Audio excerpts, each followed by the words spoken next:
this training section. I hope you are all done with our registration. So we will move on to our second side. We call on midwife. Yeah.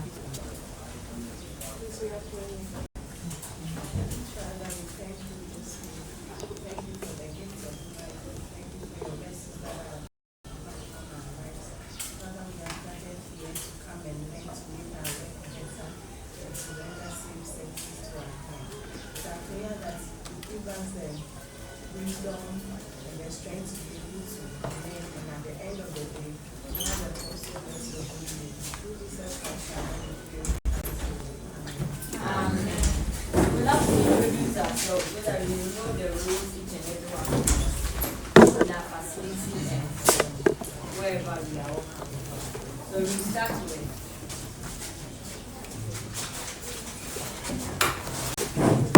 So I'm the president of the for the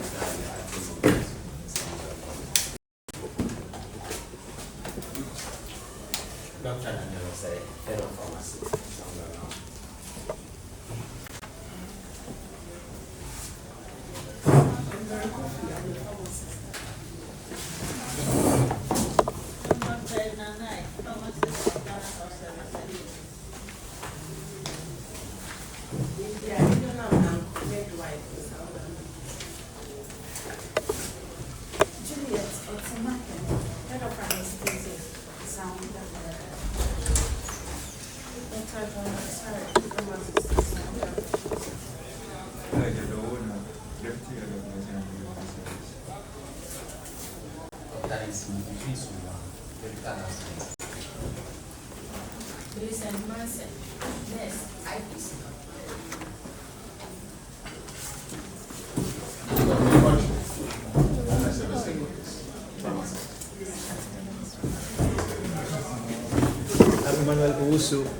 Ghana Health Service Headquarters, pharmacist. Good morning, my name is Brian Jovenko, pharmacist, Ghana Health Service Headquarters. Medical officer.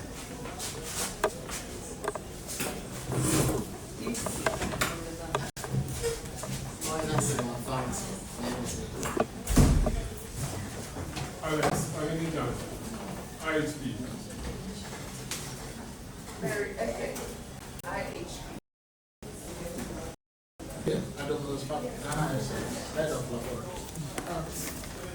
I'm Rita, also don't coach pharmacist. You still Rita. We are all once again welcome to we call on the medical director to give us the welcome address and opening remarks. Let's welcome him.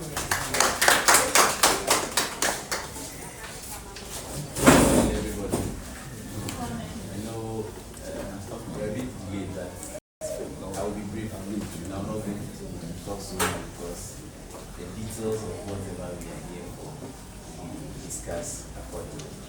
So on this note, on behalf of our medical school, I want to welcome all our visitors to this meeting who are going to take us to the training. I hope that at the end of this training, we'll be able to understand and grasp and be able to apply whatever we are taught and use it as guided by the principles that which we are going to be. So now I welcome you all for this presentation. Thank you. We need to know the objectives for this session. So without wasting much time, we call on the ODPS to give us the objectives for this training. So let's welcome you. Thank you very much. Natural aspect was good morning, medical director. Good morning.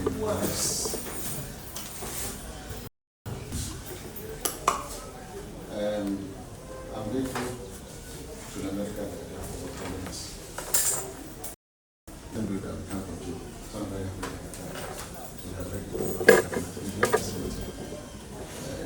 today is the first time I am setting foot at Nsawam Govt Hospital. I spent, I think, the first 5 years of working with this thing. I never said fruit. I normally pass here. Either it's early in the morning or late in the evenings. Recently. And I'm happy that this morning I've said fruit here. I want to commend you for the work that you are doing. I've seen a lot of ongoing developmental projects. I've seen a center called Drug Resistance Center. Yes, I've seen this place. Those are reflections of what's happening in the businesses. And I'm very happy that you are moving that direction. I extend greetings to all of us from the Director General of Government Service, the person of Dr. Nsawam Govt. This is a workshop that he takes very seriously, given the fact that there is growing concern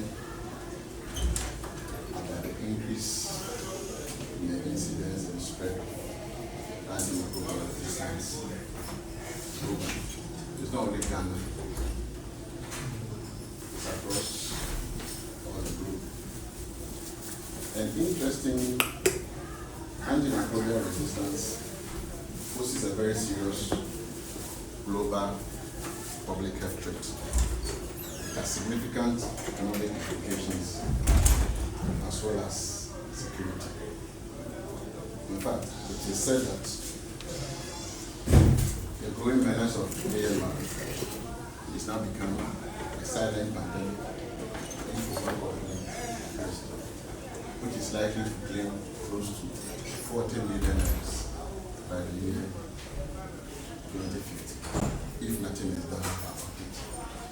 It also threatens to send us back to the pre-antibiotic era. So these are serious concerns that we need to look at. And interestingly, antibiotics, in spite of all the challenges we have with them, they still remain life-saving medicines. We don't have any substitute inside now.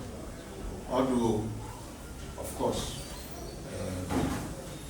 the world has developed several vaccines to fight some of the invisible diseases. Yes, still, we have a great chunk of infections that will not pass in the hand.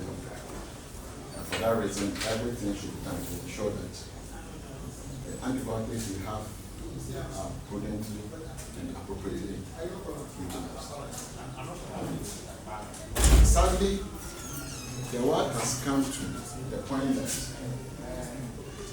in the last time a major antibiotic was discovered on a global scale was as far back as 1987.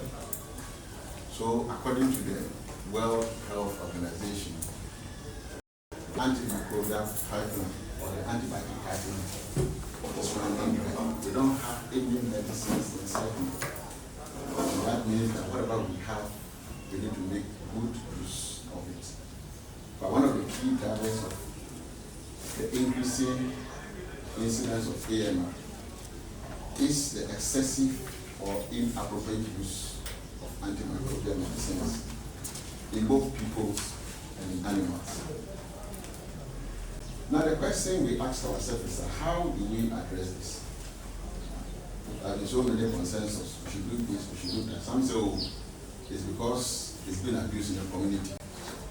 Others also feel that, oh, it's because we have a lot of substandard antimicrobial agents around, that's why.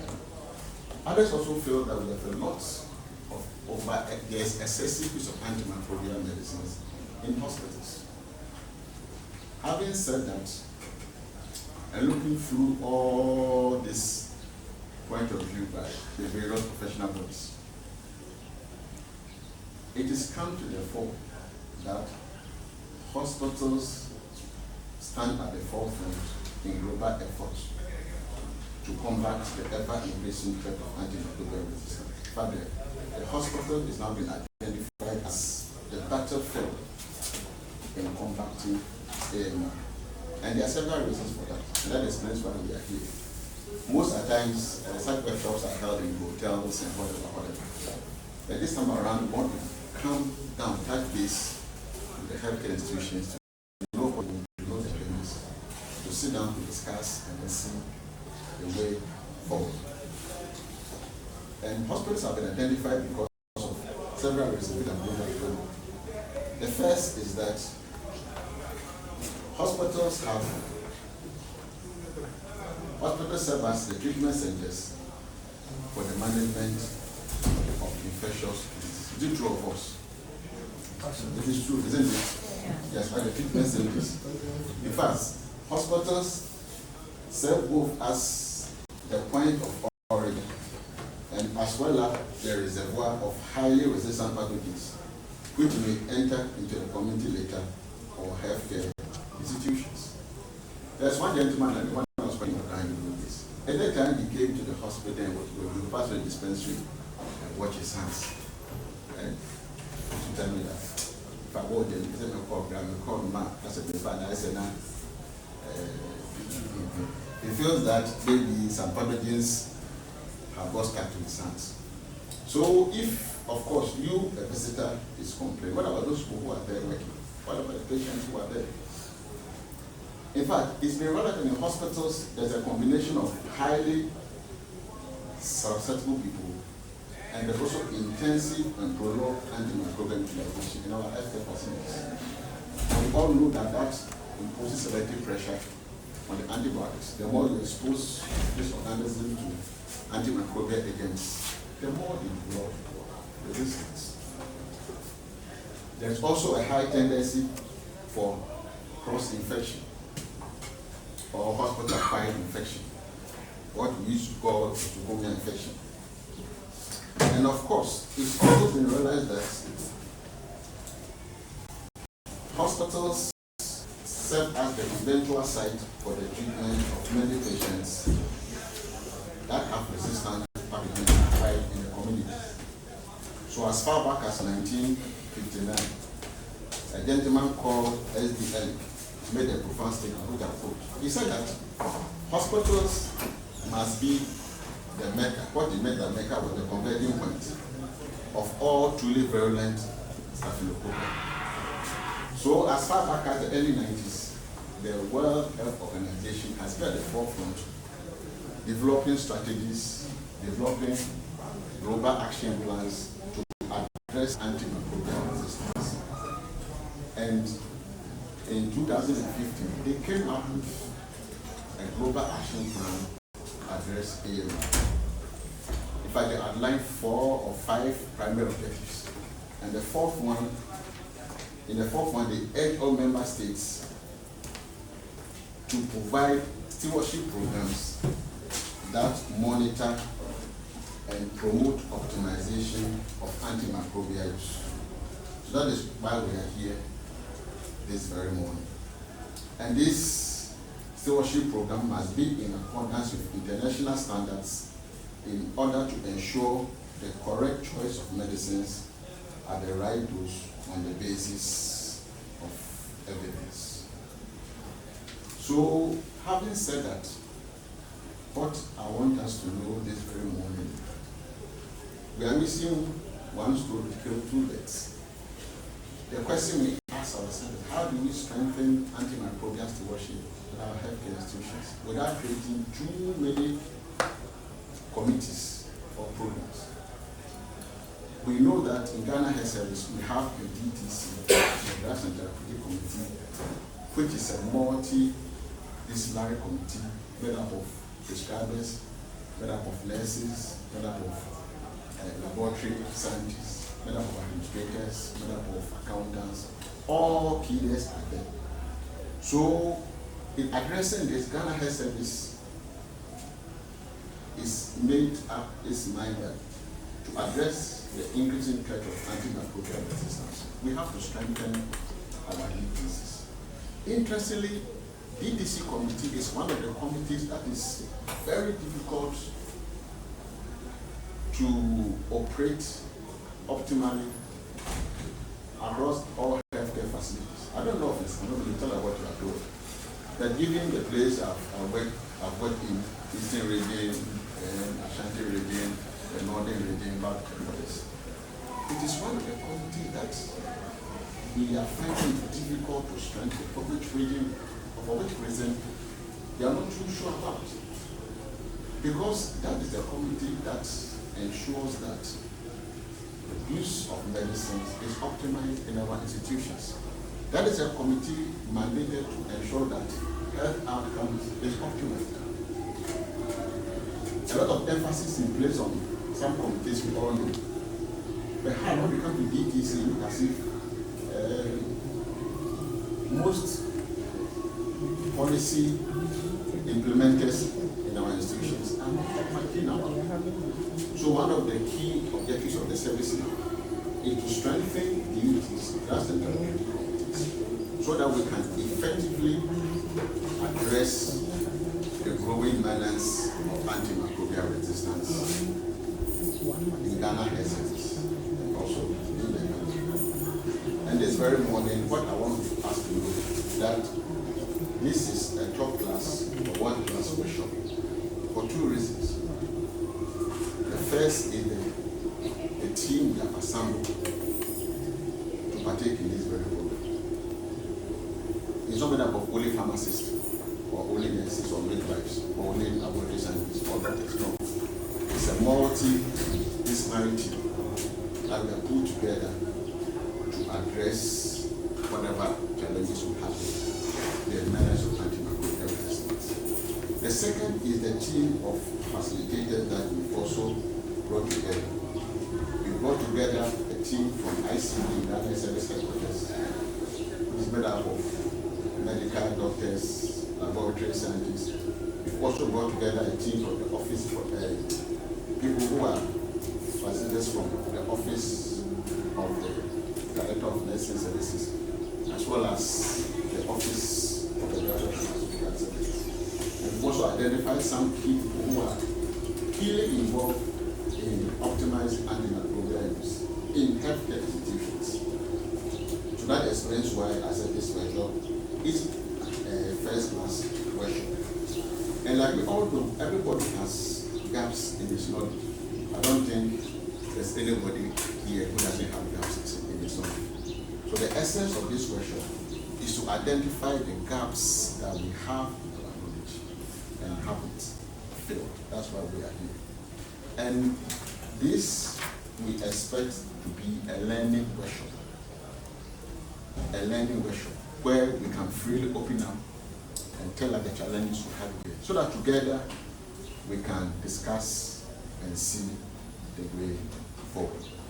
Luckily for us, we also have the chief pharmacist for his of the importance she also attaches to this variation. Apart from that, we are also grateful to our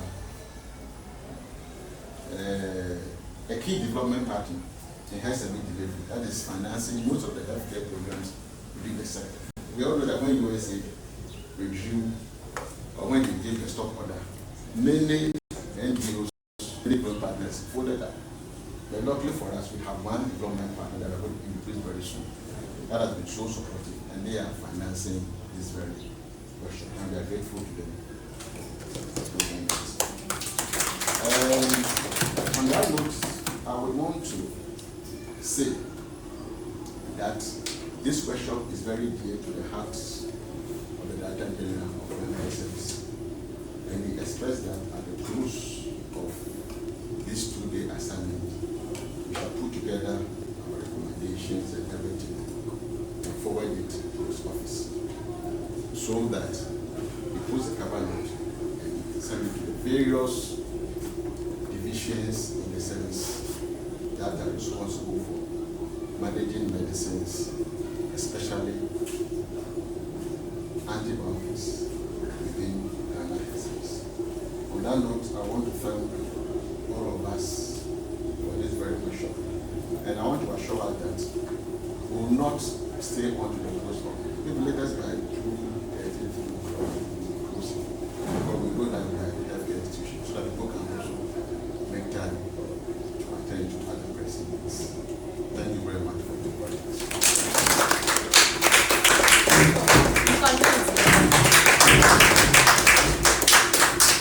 Thank you, Director. We'll call on the rep from IHP to give us an advice. Let's go.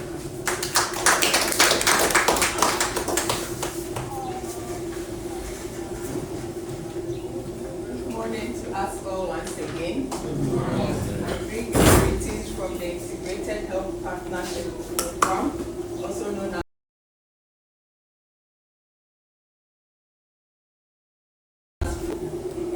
you haven't heard our project Hope. Okay, those who have heard our project Hope, what comes to mind immediately you hear about the name Project Hope or Integrated Health Partnership Activity?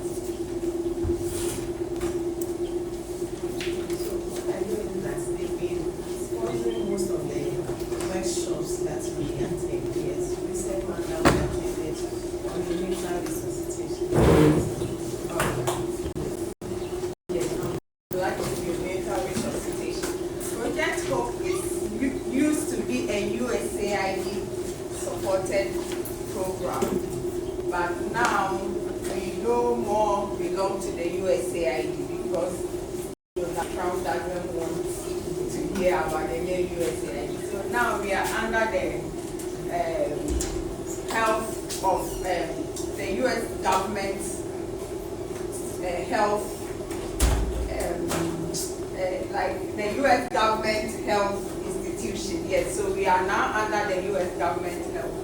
So now we still have funding from the US government, and we are into maternal, newborn, and child health. So anything concerning maternal, newborn, and child health, Project Hope supports.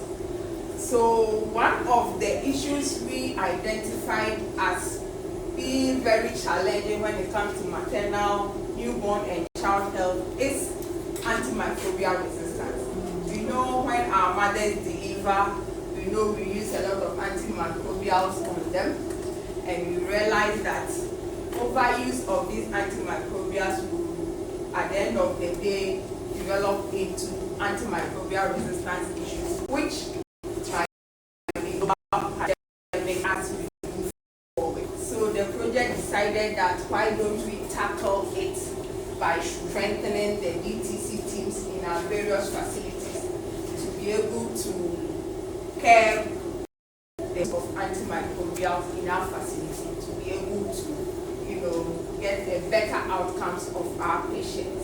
So if we are here this morning, we are here to all learn about how we could strengthen the DTC teams in our various facilities and to be able to implement some interventions of the antimicrobial stewardship to be able to care antimicrobial resistance. So ladies and gentlemen, thank you for coming and thank you for accepting to participate in this training, and hopefully at the end of the day we will all learn something good to support our facility. Thank you once again.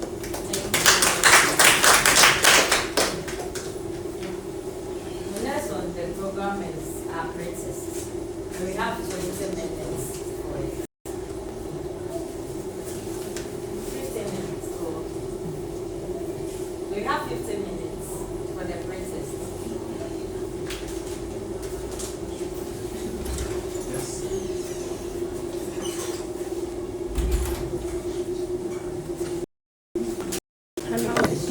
After our visit, I saw you came. Oh, yes. Yes, that was good. I want to see more of that.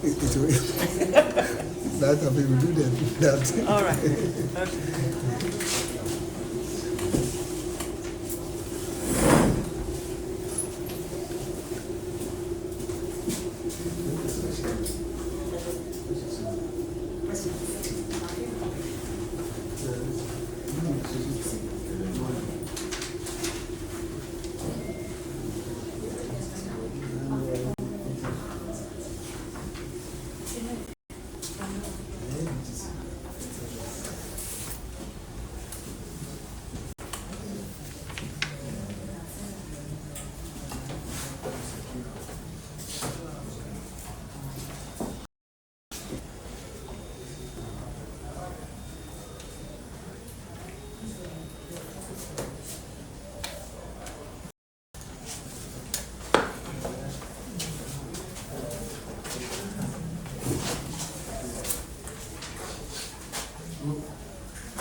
So we move to the next presentation.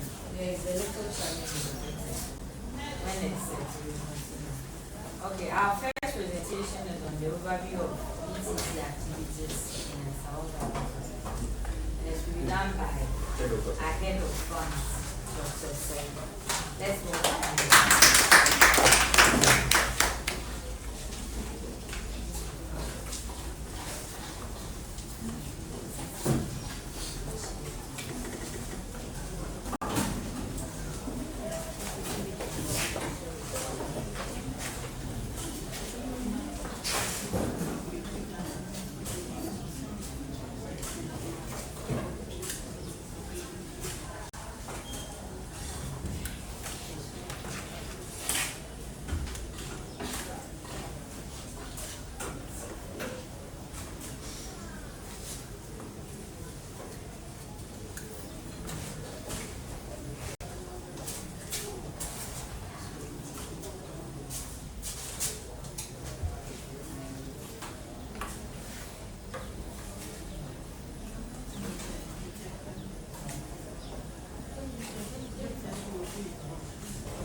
Good morning.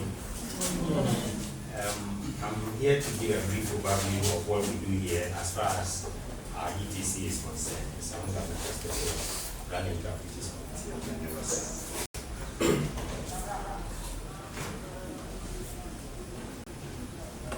So we'll briefly look at the leadership, the membership of the committee, and we'll look at some of the subcommittees that we have.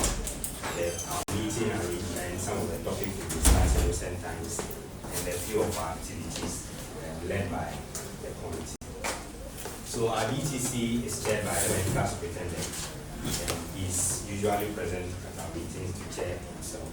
In his absence, either the head of pharmacy, myself, or the clinical coordinator, who is currently the acting medical superintendent, to chair our meetings. If for some reason all these three officers are not present, the meeting would elect another member of the team to chair the meeting for that particular.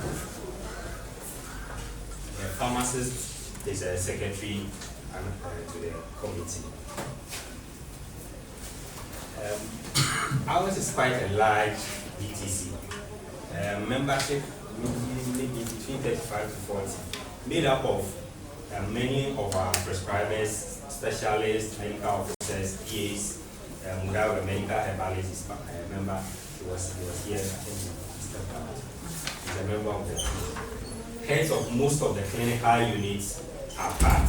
Pharmacists, lab, and then as we have hospital administrator, a very active member of the DTC, I must say. And then the accounts leader also joins us. So we have quite a large membership. On average, at every meeting, we report between 25 to 30 members being present at our meetings. We also have peer DTC arrangements. This is an initiative of the Office of the Chief Pharmacist, our regional head, and for us to learn from other institutions. So in the past, 2024-2025, Nsawam Govt Hospital was paired with Nsawam Govt Hospital. Said that when they are having their DTC meetings, they will invite us, and we will send reps to join them and learn from some of the things that they are doing at their end. And then when we also have our meeting, we invite them, they send also their reps to join us and report back. Beginning this year, the pairings have changed.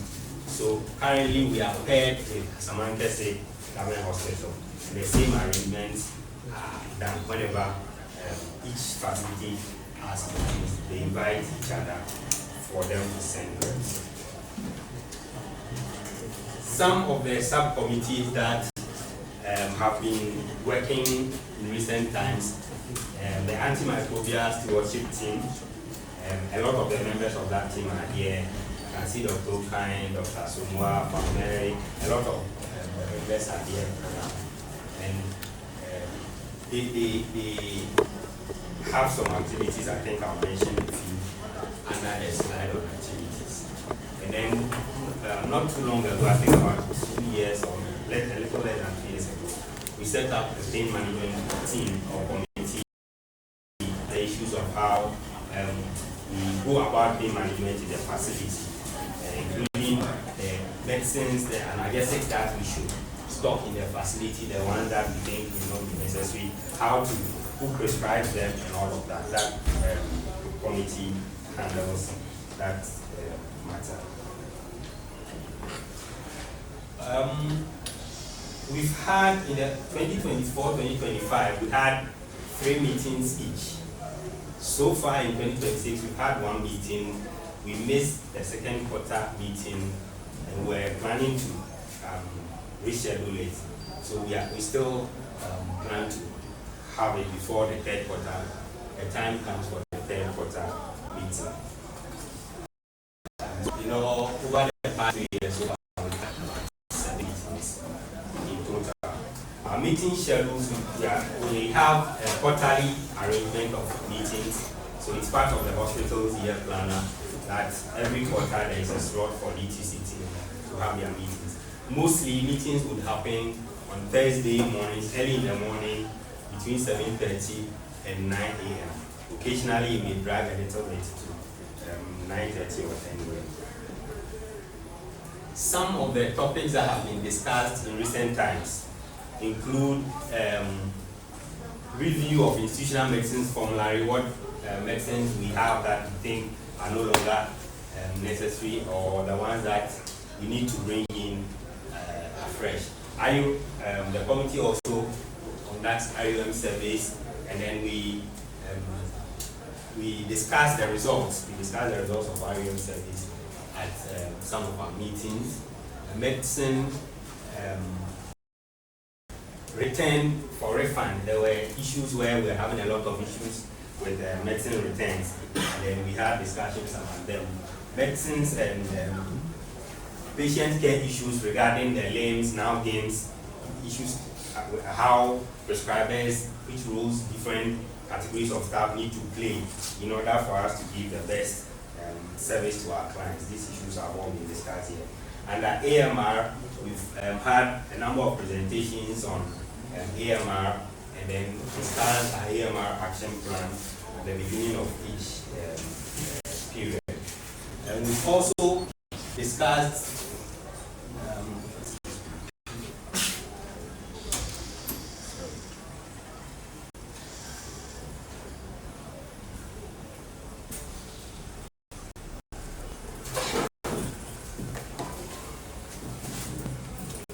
we've also received feedback from our in-house claims vetting team on some of the common errors that we make at various areas which cause us to lose money.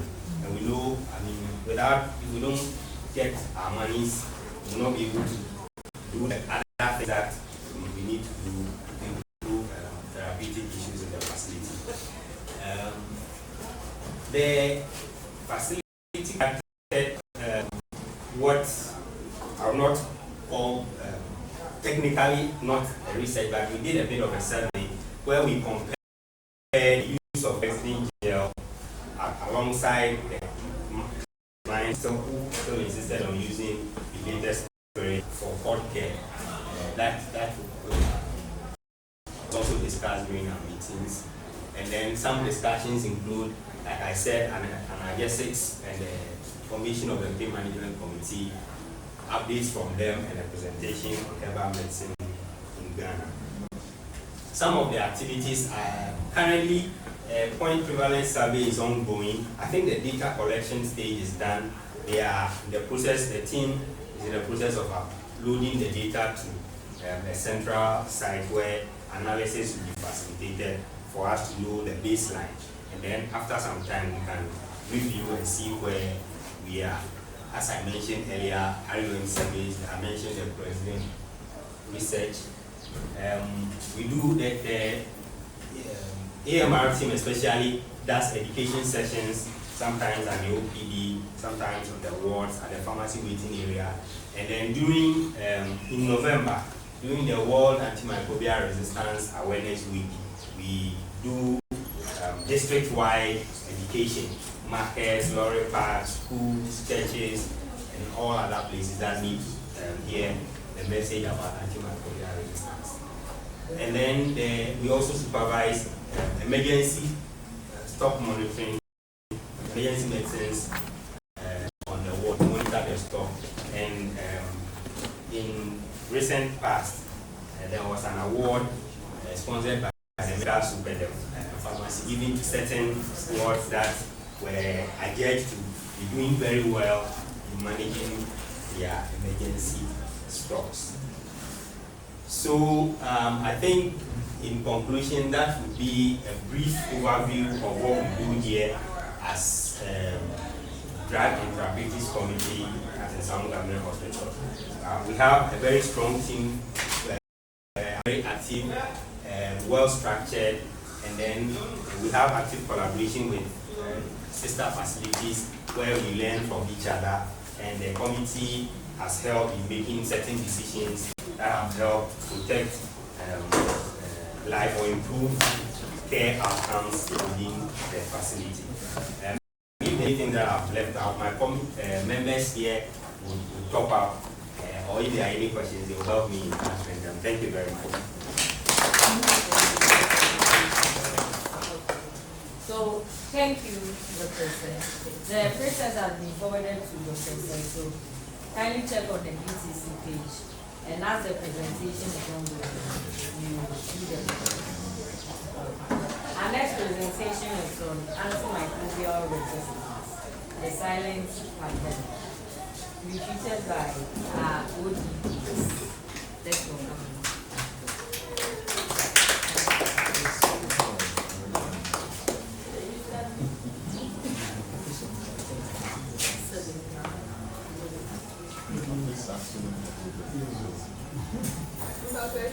Can we ask some questions about your presentation?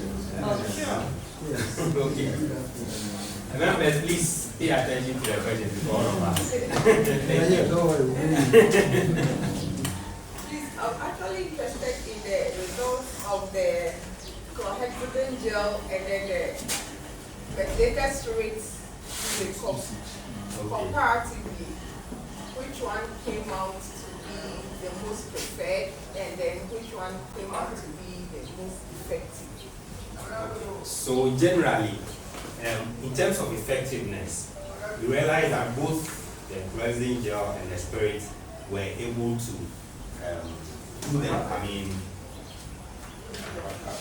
do the job that is expected, right? The challenge was that the chlorhexidine gel took relatively longer as compared to the spirit. And because of that, you know, our mothers, they want to dress up the babies and show them off as quickly as possible. So when it's taking a little too long, then they abandon it midway. For those who were able to keep to it, it was able to, clean, everything was done very well. But most of them were not, they did not finish and would turn to other things which would in turn cause some infections. So the few times that we had infections were those who stopped using the gel and then tend to use other things. But the mitigated spirit was effectively doing the job, and it was giving results sometimes within 3-4 days. They getting the results that they expected. So generally, the mothers seem to prefer the mitigated spirit. So sometimes even when we dispense it to them, they don't use it, and then they go on and get the mitigated spirit. I think we got a bit of the feedback also from ANC at the time. Sorry, PNC CWC. So in this case, what's the way forward? are we still going to stick to the chlorhexidine, or we have or we stick to the spirit? I think that this, even though, like I said, it wasn't, I think we need to do more on this one. If it's replicated in other places, I think the national should take it up and make a policy. Personally, if you ask me, I think that the spirit was doing the job. It was helping them. I don't know of any major side effects that were being caused. So I think if you ask my personal view, I would say I don't think there's any harm going back to that. Yes, but a similar case was experienced at Pelegu maternity, where mothers rejected the chlorhexidine gel and then wanted the spirit. So the pharmacist in charge now used the spirit as a base, and then the active ingredient was the chlorhexidine powder. So in that case, the mothers rather preferred that to the chlorhexidine gel or only the methylated spirit, and it was also working very effectively. So I don't know whether that could also be tried and tested and see if So how again? You start with the inflated spirit? No, they formulated the chlorhexidine powder with the spirit at the base. So it was in a liquid form instead of the chlorhexidine in methylated spirit. Instead of only chlorhexidine gel or only methylated spirit. Okay.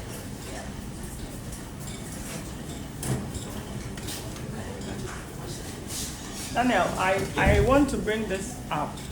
Though I'm supposed to, I saw my name there. Do you have a facility action plan for the DTC, like an annual action plan, where there are timelines for predefined activities for the year? It leads me to ask, how did you come up with what you've done so far? What prompts you to do research into chlorhexidine? Is it ad hoc, or there's an action plan with people responsible and timelines attached? For the AMS team, there's an action plan done ahead of time. I'm not sure, we haven't done that for the DTC as a whole. Okay. That the resident research actually came from the region, more or less. So there is this committee called the Supply Chain Coordinating Committee, which I happen to be a member, and that issue was discussed there, and the committee tasked us to do this kind of research to give them feedback. So we used Nsawam and at the time to collect a bit of data to give feedback to the committee. Okay. Then I suggest that you look at that as well. At the beginning of each year, if you could have an action plan with activities and timelines. So your issue of you having just a meeting within a year, something will be pushing you to have meetings because you'd have an action plan with timelines that you'd have to achieve. That becomes a marker to push you to have more meetings. Thank you very much. For the comment is noted, we'll look into it and see how best we can sort of replicate.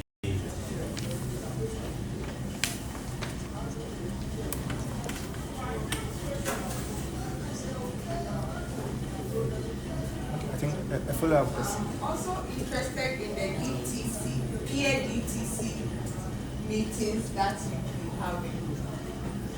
So does it mean when you have that peer DTC meeting, you share knowledge on best practices in each facility, and then probably try to adopt some practices? Yes, thank you. Yes, I remember one of the meetings we had here during the era of LIMS. We were discussing some issues with how prescribers operate certain areas and how the pharmacy, nursing, and all that. And we got some very good insights from the pharmacists who came from Sumi to join us, how they were handling that part of issues. So, and we also took it up. So these are some of the ways that we learn from. They are part of our meeting and they contribute. If they have some best practice, they share with us, and then we use. Or sometimes while they are also listening in, they can pick up some best practices from us and go back to share with their facilities.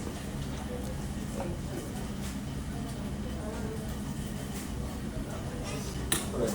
Maybe let me also add to the discussion. So thanks so much for that elaborate presentation.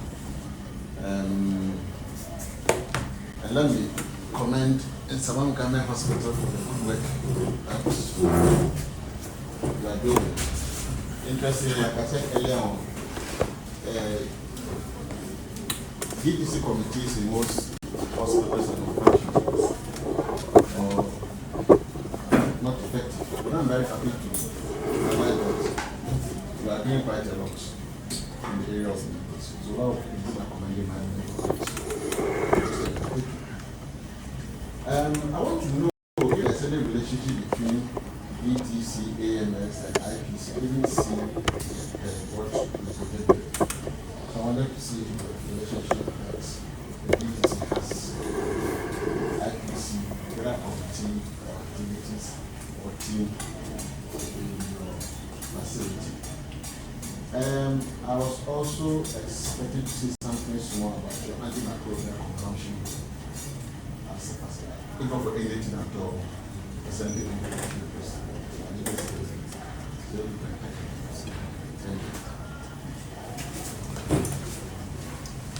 ETC, AMS, IPC. I think you represent all of that. Anyway, so thank you very much, Liza. So IPC coordinator, she's the person of Miss Melissa Manson. She coordinates the IPC activities. She's also a member of the AMS team, and then obviously also a member of the ETC. In fact, that was the main reason why she was out of the 30-something members. She was called to be part of this meeting. So she leads in the coordination of all these three issues that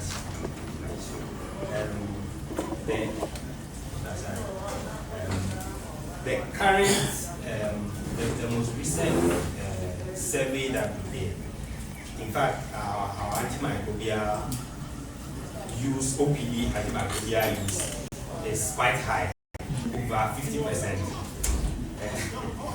Unfortunately, yes. It's something we've been discussing behind the scenes to bring it as a major topic at our next BTC meeting to see how to go about it and work on it, because it's been quite hard for a while.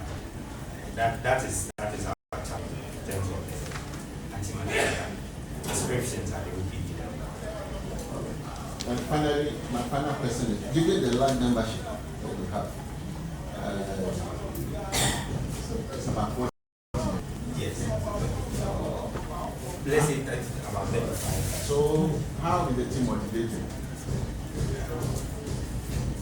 I think their motivation is mainly intrinsic.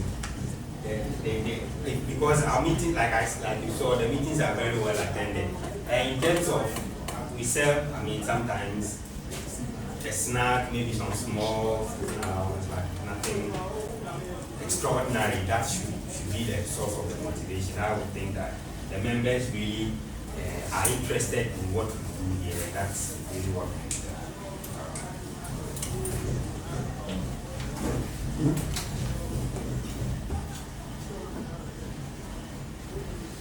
Is there any other questions? Okay, if not, then we move on to the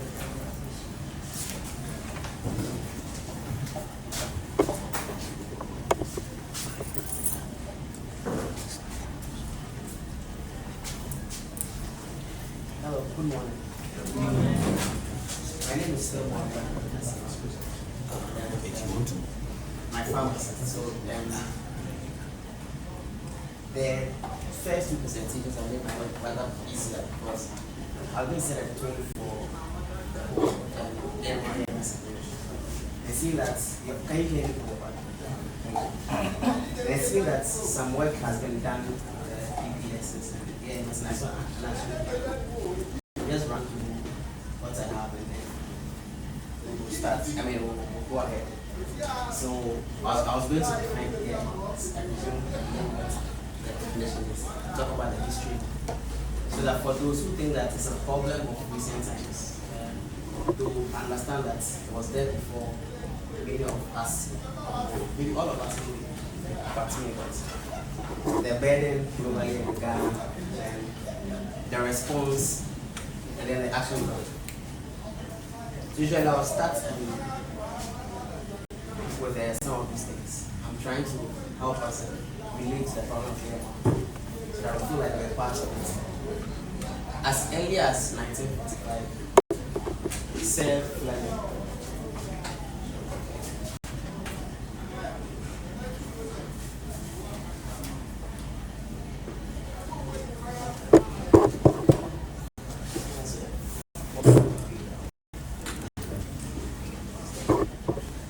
So as early, and the date is important because for most farmers, remember that 1928, the first penicillin was discovered. And before that, people died from simple things, a simple skin infection, simple chest infection. So if in 1920 the first was discovered, and by 1945 there was a fear that the greatest possibility of evil Nsawam medication is that too little dose of antibiotic was used, and instead of clearing up the infection, the microbes were recruited to penicillin, and later a host of penicillin-resistant organisms were bred out, which can be passed on to other individuals to reach where someone would die from a septicemia. I mean, so it also then means that the one who starts the problem might not be the one to die from it, but then the poor man who can afford healthcare for it to die. So if I start a problem, then you cannot. Fortunately, most of us in the room, for anything, if we're sick and we can't afford, the hospitals will tend to support us. But just like how when COVID came, and then in Italy when it started in the north, then they ran to the south, and the other populations got and died. But the young ones who had it and were symptomatic survived it. So that's one of the problems. Now the thoughtless person playing with conventional treatments is morally responsible for the death of the man who succumbs to that infection. Like I said, you can start it, but you will not end, but it won't end you, but someone else might die. And before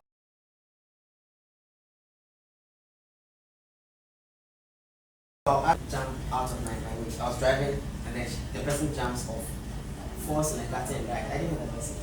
Am I responsible for that? I am. That it means that we also, and in directors and submission, it says that we're the reservoir for most AMR infections. There's a truth that says that AMR is more in the hospital than in the community. People think that's the other way around. That's a myth. That AMR is more in there. Because everybody comes here, because we started using medications, we're the biggest. I'm not saying we're corporate, but we have a fair share of that responsibility. So we continue. And when the microbes, bacteria, fungi, parasites also defeats the idea that only bacteria can have resistance. Right? So right now we accepted that there's a parasites, like the malaria parasites, against some of our anti-malaria, so then they are becoming ineffective. Some candida is showing some resistance to the fluconazole and the like. We're conversant with staph and not being E. coli being resistant, MRSA and all. Then some viruses also. So they evolve, so they learn to fight the antimicrobial agent so that instead of clearing it doesn't work.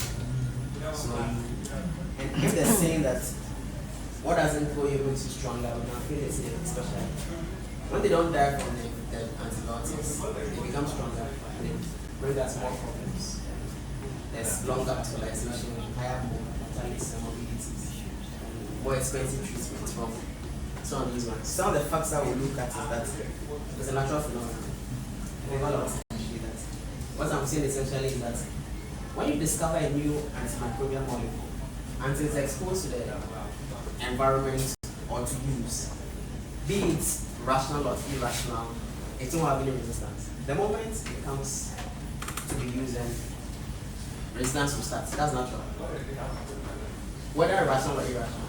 So there's that problem that, if there is no infection and the patient is unwell, you want to start treatment because if you take it properly, it won't kill you. But the problem is that it encourages colonization of the airborne infected microbes. The resistance is highly variable. I mean, from 0 to 100. So when you look at the typical surveillance, the lab experts are here. I mean, over there, there was relates more than with the others. When you look at the surveillance data, you see that it varies for everybody. So Cipro might show 70% resistance to, say, E. coli. But it might be more in a different antibiotics. So it's variable. It's not like a written in stone. It's across all the treatment lines. Its use is a critical driver. You have to use them for the resistance to start. So if I discover a new cyclone, for instance, and put it in a box, in 20 years, unless we expose it, there's no risk. But the microbes, they get to know how we use it. So then use is a big driver. It crosses every sector. Now there's when we go for we see the condition for one health approach. That's the new thing we're all trying to do now. I'm going to ask who did they have any antibiotics yesterday? If you can show by hand. Yesterday. If you didn't have any antibiotics yesterday. I'm going to say on authority that you are lying. Because you had some antibiotics. So it comes to the competition of a one health approach. Because of using a grape, yesterday you had a fair amount of some antibiotics. You had eggs yesterday, or chicken, or beef. Was used over there. So you see, before anybody comes to us, they have a fair dose of antibiotics. So it's a problem that we're having to address now. Veterinary pharmacy, they are using it for. With the same antibiotics we are also using with the dogs, the tetracycline, all the things that we share also. So there's a problem over there. So it's not only for us. Right now, what we're here to do today is that we want to show. You have questions about what do we do about medicines that come into the country. Unfortunately, none of you guys are regulation. You cannot control it. So the best we can do is also what we do in medical practice. And then we hope that when we keep raising awareness, other sectors. So the environment also, I mean, disposal of antibiotics. So it's a more sectoral problem now. What we call the silent pandemic. Usually, pandemics will announce themselves. 6 years ago, we knew what COVID was. Everybody was aware. Ebola before that. But this doesn't happen. You see, and it's killing so many of our people, and they were not noticing. 2021, 1.4 million people had died from bacterial infection. I mean, died from AMR infections. Even more so, about 4 million plus have died from other things. You know, we'll see some of the things going forward. So there's no one outbreak moment. And because we can carry it through the borders easily, it becomes a very big problem. You know, if someone had it, this is how COVID came. It didn't start from Ghana. Somebody called it a Chinese virus and they were criticized for it. But the thing was that all of us remember that it started from there. And before we knew it, even America had a lot more testing than China, maybe about 12 million. All we started from. So the same thing, when it starts from somewhere, then it travels, it's borderless. I mean, through trade, through food and water systems and all. Let's look about the history. So people think that AMS became recommended. I remember when we started some AMS activities before COVID, we were saying wash your hands, sanitize your hands. People didn't appreciate it. That was in November 2019. By March 2020, people were buying sanitizers for 2 million Ghana cedis, very small cost. So remember all those things. So I mean, it's a problem from before. I spoke about the discovery of penicillins, and as early as 1940, instance began. Let's note that it started early. We'll see why it's a very big problem in the subsequent slides. Right. So this is just the incidence of AMR over the period. Okay. Now over here we see development of, and over here we have the emergence of AMR, so that we appreciate the same. It's very early. There was a very high level of antibiotics. Who can the number of antibiotics? antibiotics that were discovered in the last 40 years. The number of new classes that was discovered in the last 40 years. If you can guess one. Or anything, see any number.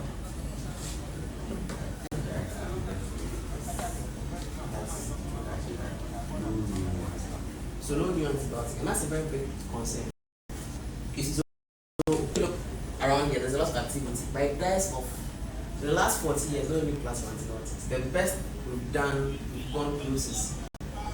We changed the molecules. We're able to surprise the microbes. You carry one OH group from 12, then put it on 16.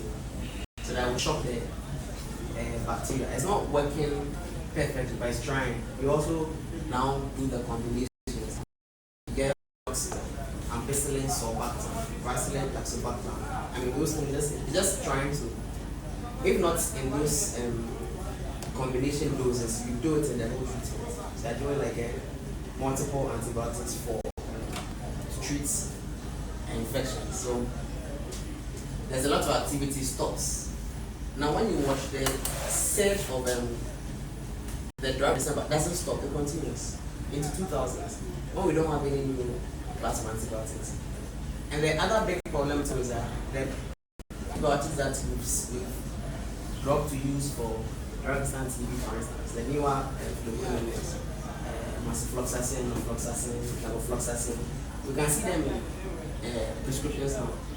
And if we're seeing that the use is a main driver, it means that there's going to be a problem with some of these ones going forward. The case of the macrolide azithromycin, for instance, before COVID, we were having a conversation with one of these lab experts, and they were saying that data was showing that the sensitivity was reducing. Right now, when COVID came, it was the most popular antibiotic. Everybody was on azithromycin. So we're expecting that standard just show us that it's reduced now. I think all of us appreciate that right now we've been doing 6-day dosing for azithromycin. Before we keep doing 3 days and all that. Because it's not the problems we're having to switch to other macrolides because it's becoming almost obsolete. You see, the future of modern medicine lies in antibiotics. It's not only for communicable diseases, it's not only for infections. We use it in chemotherapy, in prophylaxis, and curative and all. And if we fail as the fight for AMR, then the future will be terrible. And it's for all of us. Case in point is one of the facilities, 2019. So this woman was the admin for that facility in Ghana, in Accra. And then she had a baby premature. So baby was sent to NICU. So it means that baby from delivery entered NICU. I didn't expose. So how I got to know is then I was called pharmacist. This is a culture sensitivity. Everything we could think of for that indication was resistant. Everything. Name it. You see, and the problem is not always that you can get something like the side effect profile is not friendly. That's another challenge. So I think one line is solid to use for the patient. Do you have an solid here? They didn't have it. You have to get it from Kumasi or something. You have to fly it into Kumasi. So it becomes a problem. The point is that she was staff of the facility. She could have afforded whatever price was to pay for the medication. And if linezolid was not sensitive, it means that we have no option. So she could afford it. So it's us. If it was me or you, that could have been our problem. So sometimes the reason we want to take it personal, the reason we're here this morning to also encourage our teachers at the moment and see where we can learn from each other. So about the 1980s, you can see, right? Yeah, it's quite small. I can see. I don't know why you can't see. Because you are in I think you should see through the room where it's a problem. You see the optician eyes as good as mine. So I mean the lipopeptides were the last ones to discover at the time, and then ever since there's a very big void. I mean, we wonder why. We don't know whether it's a lack of capacity. I don't think it's a lack of capacity, and I don't think it's a redirection because we have new weight loss medication, but I don't have antibiotics. When I say weight loss, I mean laugh at the men. When I say sex enhancement, I mean laugh at the men. I mean, it's changed. I mean, there are medications also, but not getting for antibiotics. So the challenge in discovery, pharmacists can release. I mean, it take 10 years plus for clinical trials. $1 billion, and it doesn't even mean it's safe. If in 2 years we think that it's not safe, take out the shop. Case in point, thalidomide. After all those things, imagine you, for instance, that's a big loss. It's one of the issues we have. Why do we care about it? I spoke about high mobility and mortality. Right, someone has a simple infection before I realize it blows up. Also more important is like HAI, the healthcare associated infections. Someone came here with the same DKA. So it was not even an infection. And then they get aspiration pneumonia, for instance. That is from us. We keep the veins open, with a cannula, and then they get infection. So just so we see the importance of the IVOS switches and all those things, or catheters in for too long, they get other infections. So sometimes in our big to help them, it can cause more problems. They see that the pathway to hell is filled by good intentions. Sometimes in trying to do what is best, you can cause a few problems. And air miles will cause high mobility, mortality. We saw the deaths in the previous slides. Fewer treatment options. If they are not working, you close. You see, we have a finite amount of antibiotics. So if more of them are not working, so what? And it means that the ones that are not are fewer. And those ones will have sometimes more adverse side effects, more adverse effects. If you've had Cipro before compared to levofloxacin, can you relate? Ibuprofen compared to ciprofloxacin. You see, one doesn't feel nice to take. It gets worse going forward. It's supposed to get more powerful against the mind, but then it gets powerful against you also. So it's not the issue. Some of the things are untreatable. Sometimes it's not too much fun. So I was enjoying the conversation about the spirit, for instance. So it speaks to the normal care. So if indeed you get a case of oral resistance, what do you do? If it is, are you going to use experience? And sometimes in the journey of AMS, we saw those things sometimes. Some people felt that their experience, they should prescribe this. Now, the AMS Committee of Pharmacy Council says that the new guidelines are saying ABC. So there was that back and forth, but we find a way around it in some of these things. They are more expensive. When you compare the price of Cipro to levofloxacin, for instance, it's more expensive. So if Cipro couldn't work, you'd be spending more money for the levofloxacin. That could have bought you something, a new wig, a new food, anything. Transmit to other patients also. We spoke about it in the beginning. The use of broad spectrum is a big problem. I don't know if it's the same thing. I think Captado stuff. Well, but we're fighting, because we want to use a targeted treatment. But the problems on the ground, one, the lab will not bring us the turnover of the results is going to be 42 hours of sometimes 5 days sometimes. And that's fine. Unfortunately, that's what it is. And it doesn't stop us from using treatments in weight of so we use broad spectrum antibiotics. And also, patient might not even be able to afford. So you have requested for the cultures. They haven't done it because I don't know if you can keep points and how long you can be paying for those things. So you want to use it is prudent in precaution treatment. But it's preferred as a principle of AMS to use the targeted treatments who are making what is specifically as opposed to the broad spectrum. The Ghana and Africa problem, there's underreporting for these things. So by 2050, it was estimated that we should lose about $1 trillion in welfare for some of these things, loss of productivity, expenditure in treatments for AMRs by 2050. That's huge. My concern, and this was anticipated sometime before 2019, UK projected that 10 million people should die from AMR infections, unfortunately. Right now, some data is saying about 39 million people are expected to die if nothing is done about some of these things. My concern is the underreporting in Africa. You see, if they are projecting with underreporting, it means that we had on them. And we don't know whether we succumb some of these things. So, another reason we should take it personal. So, in Africa, there's very poor reporting. Ghana is a hotspot for AMR, but becoming popular for so many things. There's football, there's music, being popular on the global market. So the response over the period, in 1998, the World Health Assembly resolved to fix the problem of AMR, especially, AMR. So there was a strategy that was developed. 2015, the foundation about the action plans were also had 2019. And even recently, as early as this, as recent as this year, in January, there was the review and the implementation of the new action plan that will see going forward. So the idea to slow the spread or contain the AMR was the framework. One, to reduce the disease burden and spread infection. Some of these things have seen the growth of IPC and all those components have come to life here. Improve access to appropriate antimicrobials. Improve the use of antimicrobials. Strengthen the health systems and the surveillance capabilities, labs, environment, developers. Enforce regulation legislation. And encourage the development of new drugs and vaccines.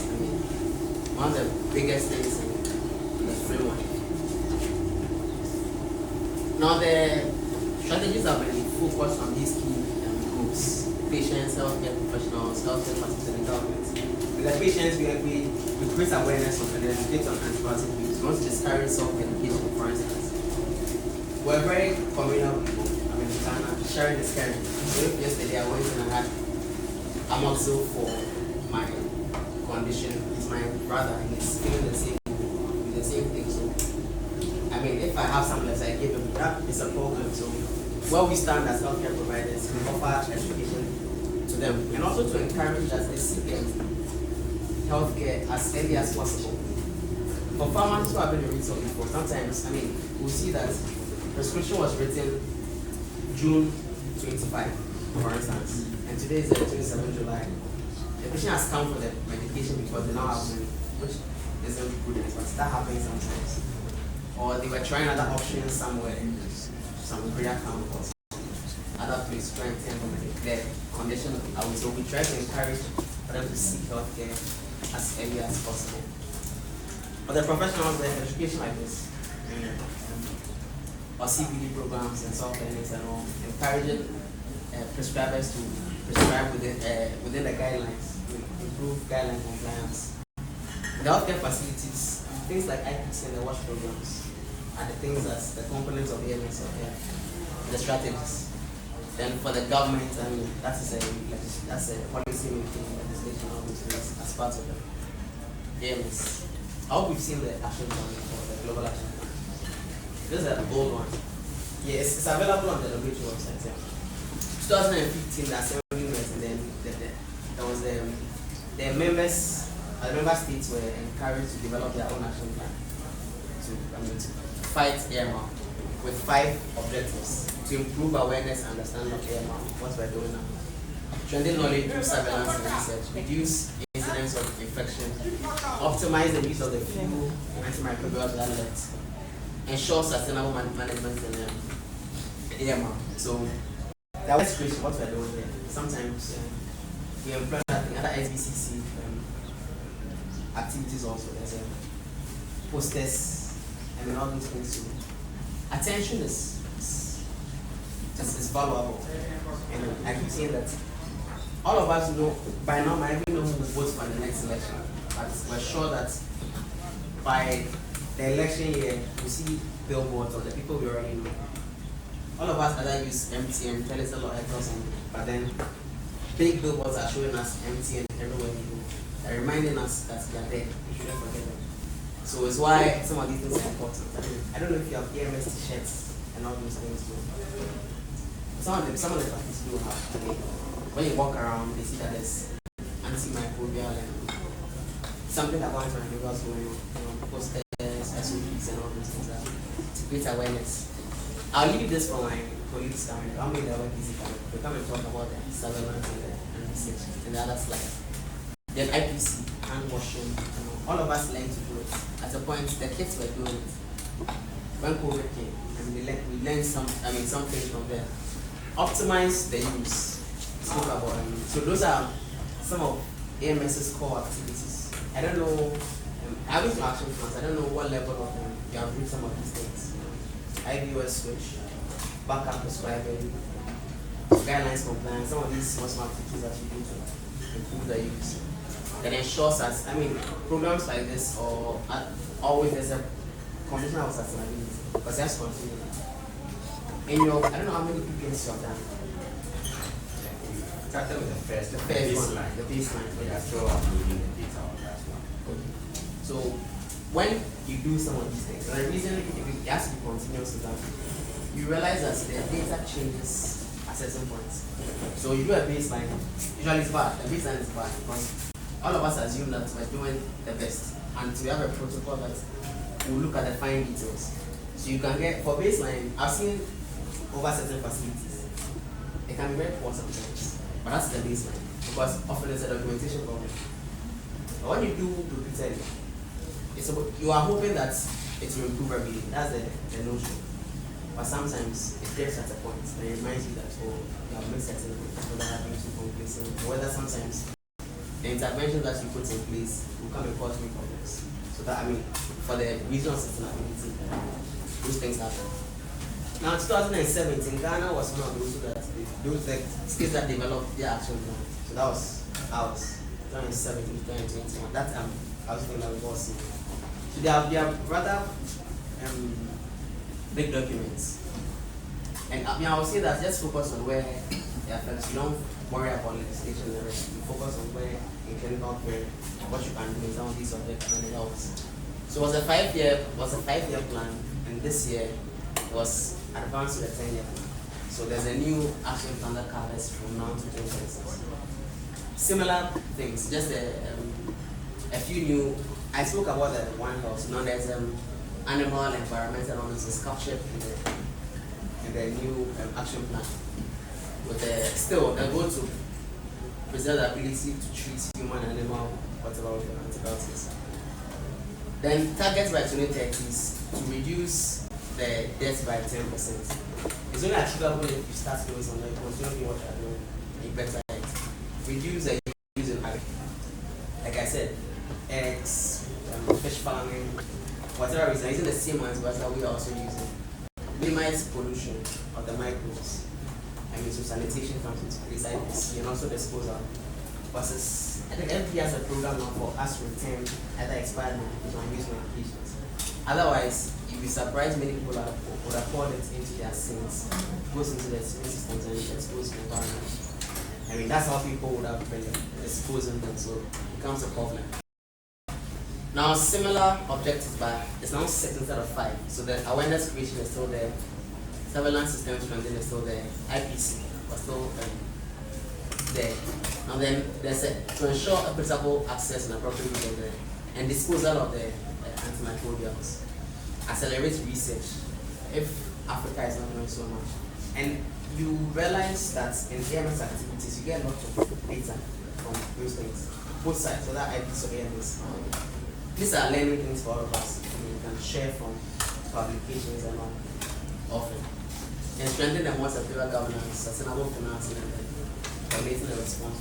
So my 6 objectives instead of 1. Still the same, but there's just a few additions. So this is the documents on the document. I want that to see it's accessible to all of us. There's even a small document to just show the changes and then what the new plan is. So you don't have to go back to the whole document. Our key takeaways are that AMR is a natural process. It will happen once we're using it.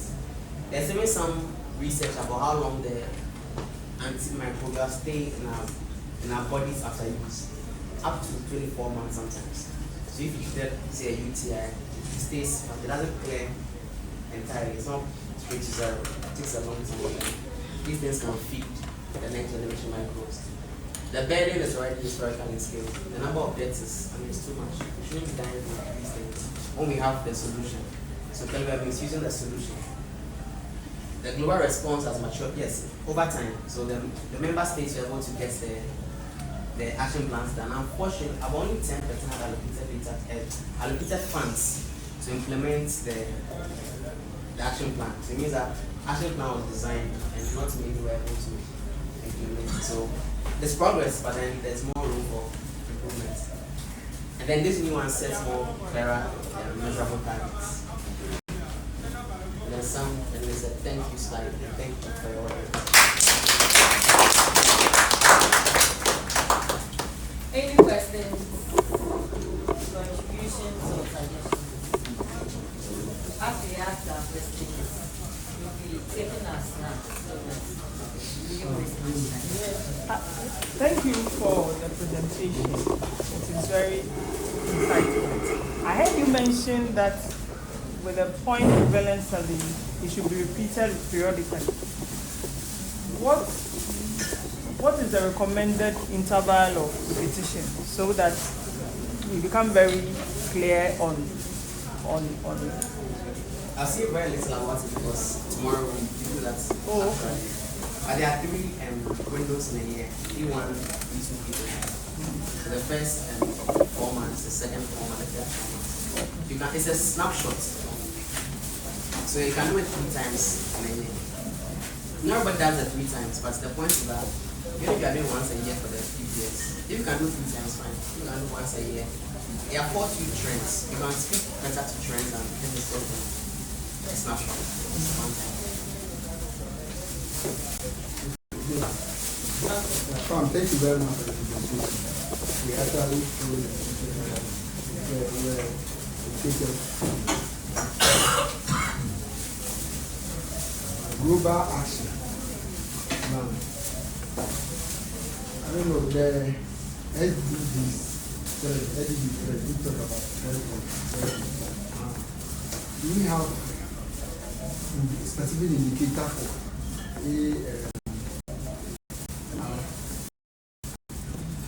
if we have, what was the target as of 2015? That SDG was set. And toward the 2020, toward 2020, that's we have about almost 1.5 years to do. Where are we now in terms of this type of specific targets of So the 2017 to 2021 was the first one. That was the first one. That's why in the theory of change, they brought clearer next time, a 10% reduction.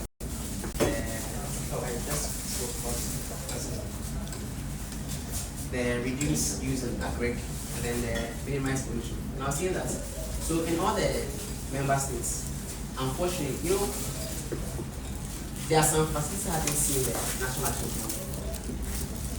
Right.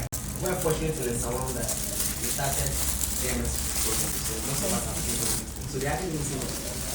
It's difficult to even measure. I mean, I don't have the data on the fine details. But yeah, and globally, I'm only 10% in both developed and developing countries. We're able to fully implement after the design of it. So we're hoping that in the next 10 years, we're able to measure and then know the impact of it. So I think, in essence, what it has done is that it has laid baseline and the opportunity for us to improve on it, essentially, in the last 5 years. So where are we coming from?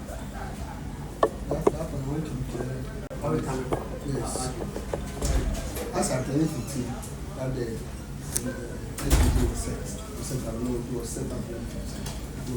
And it was 15 years global strategic plan. I wanted to know where specifically the EMR target was and where we are now. We've been about 3.5 years to do this.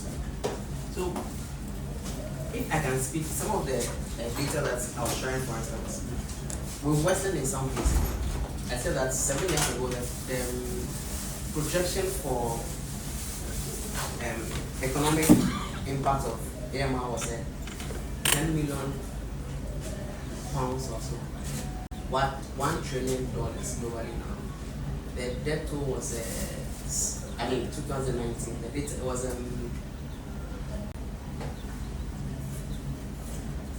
no, sorry, 66 million. 66 billion, sorry. The economic was 66 billion. Globally. 2019. Right now it's 1 trillion. The projected debt toll was at 10 million. 2019. Right now some are putting 39 million. And this is even when we've started active work on this. So I mean, we've made progress. When I say we, all of us have made progress in awareness creation and surveillance data, because right now most of us are a bit are feeding data to class. I don't know if there's a what you use. Surveillance data. Lab version. Yes. No, the lab data. Okay, the lab surveillance data. Use bullets. Yeah. What's the lab version? So yeah, so I mean that is progress, but there are a few bad shops that are holding this point. All right, maybe I can also add to the discussion. Looking critically at the sustainable development goals, the targets that were set, you hardly see a specific target for development. You hardly see a specific target on there. In fact, globally, although it has been on the agenda as far back as the 1998 or something, our understanding is not true good. Fine, there is data on emerging resistance and other parameters and so many complications. But we still have a lot of challenges globally. We spoke about PPs, where globally we are not trying to collect data to understand the trend properly, know the threshold. This is when it comes to data on antimicrobial consumption, we're going to collect as we speak. But we want to believe that when the 2030 ends, the globe will set proper targets on AMR, AMS, but as we speak now, but the targets are the results are being static. Even Ghana, that I speak, we don't even have good data. It's been done on individual basis.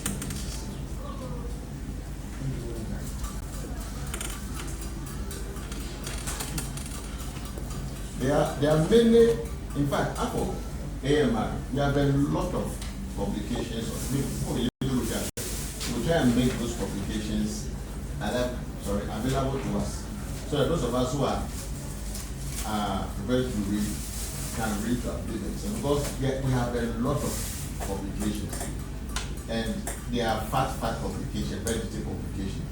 One of them is the WHO aware classification. The last time I checked, it was about 620 pages. So you can just imagine antibacterial use. So before we end this very workshop, we will make those publications available to us. All right, so that those of us that the strategy we spoke about, the AMR, what do you call it, Global Action Plan, the 2021, the 2026 one.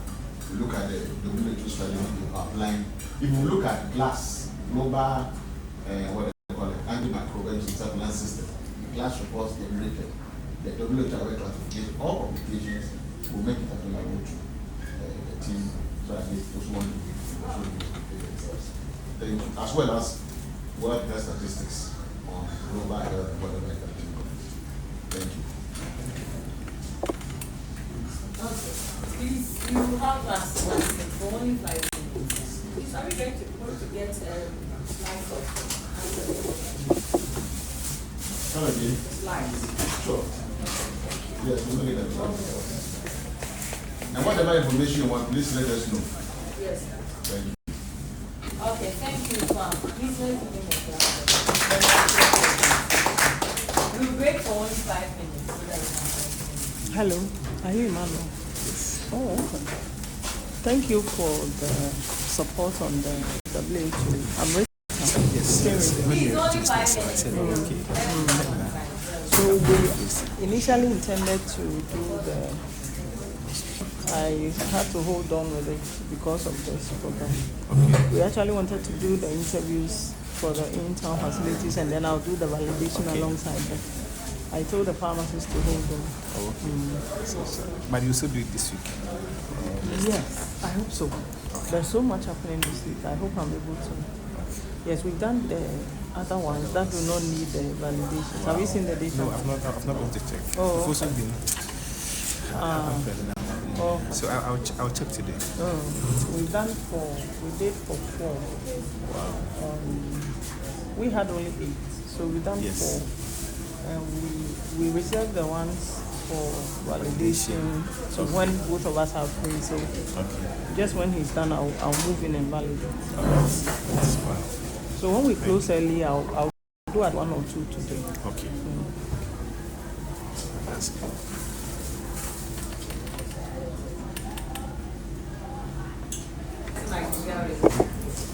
And to be done by IHP.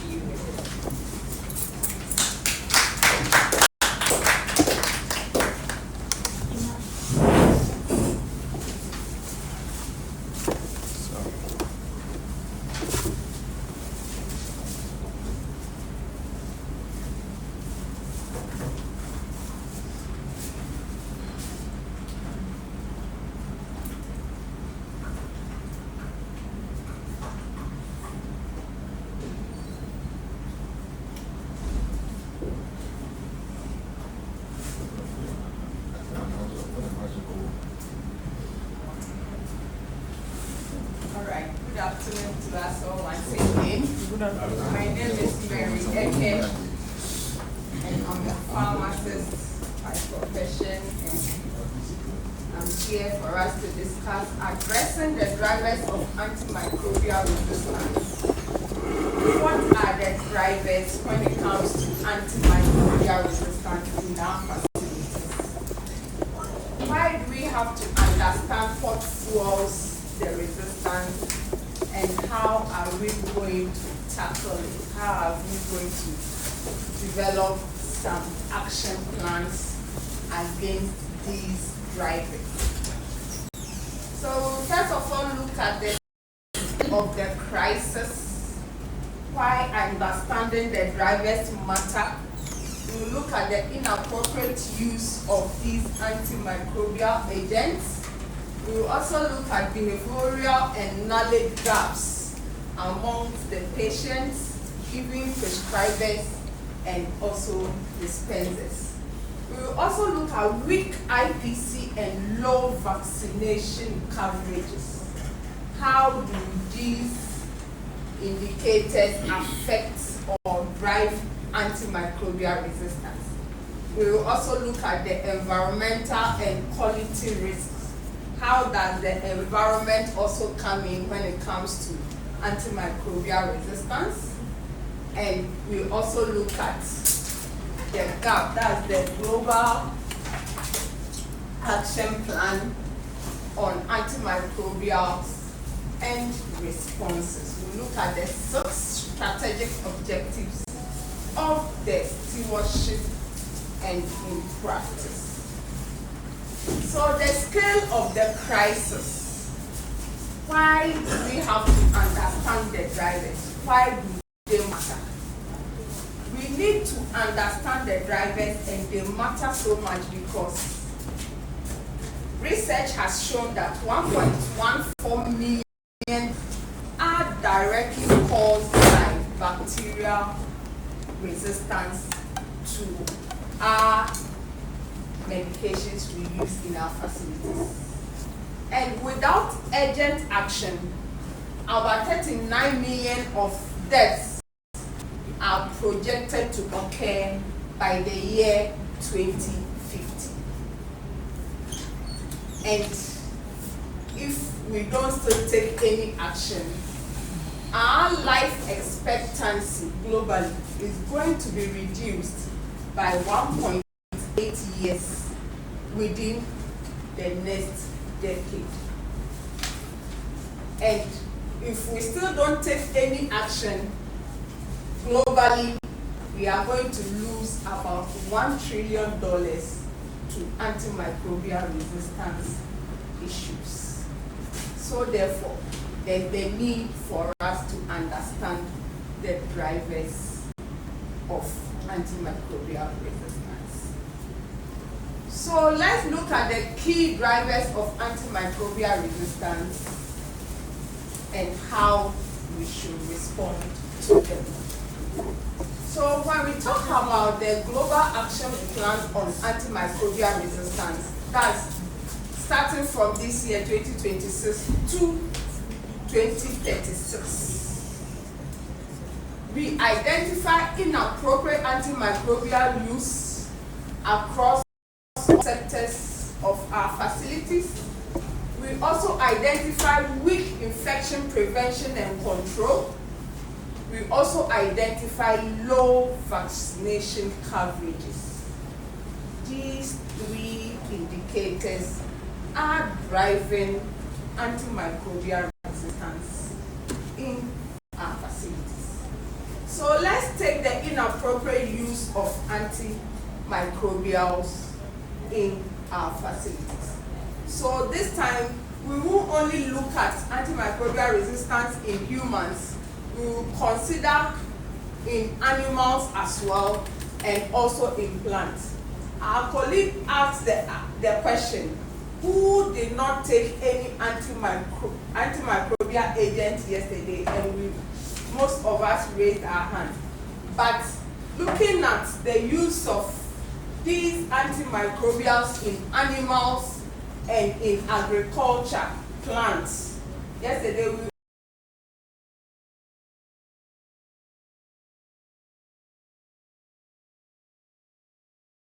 all antimicrobial agents are being used by these animal farmers and also the farmers as well. So we have to look at that sector also. When we talk about weak IPC and low vaccination coverage, we have to know that if infection prevention and control is not tackled, we, the health workers, will infect ourselves and infect our families at home, and at the end of the day we have to end up using antimicrobial agents, which will lead to the use of antimicrobials and then result in antimicrobial resistance. We will look at the environment as well. Some manufacturing organizations are spilling antimicrobial residues into our water bodies. We have to look at that. Cross-border spillovers, travelers, traders migrating. We have these Fulanis also bringing in some along our borders, and they've been giving them these antimicrobials. We have to look at that. And we have to also look at substandard antimicrobials in our facilities as well. So talking about the overuse and the misuse, we know that once we have access to the antimicrobials, the risk of overusing them is very high. Inappropriate prescribing and over-the-counter dispensing is also driving antimicrobial resistance. So as a DTC team, how are we going to tackle inappropriate prescribing in our facilities? At the pharmacy, how are we moving over-the-counter medical sellers around our catchment areas to also help in curbing this misuse of antimicrobials? Antimicrobials in agriculture, just as I said, we have to look at that section. Self-medication, we have to look at it. How are we educating our clients who visit our facilities in order not to self-medicate to help reduce antimicrobial resistance in our area? When it comes to underuse, you know, when we have enough stock or access, that's when overuse comes in. What about when we don't have the stocks? What happens? Inadequate dosing, because we don't have enough stocks, can also lead to antimicrobial resistance. Once we don't have enough stocks, there's poor treatment adherence. the patient is supposed to be given 7 days of antimicrobial treatment, and because the stocks are not available, we end up reducing the number of days, and this can result in antimicrobial resistance. Substandard antimicrobials. How well are we monitoring our stocks to be able to identify the ones that look suspicious and substandard? Lack of access also force partial or interrupted therapy. That's very true. Once we prescribe, the prescribers bring the prescriptions and we don't have stocks, we write it for the clients to go and buy. How well do we know where they are going to purchase these antimicrobials?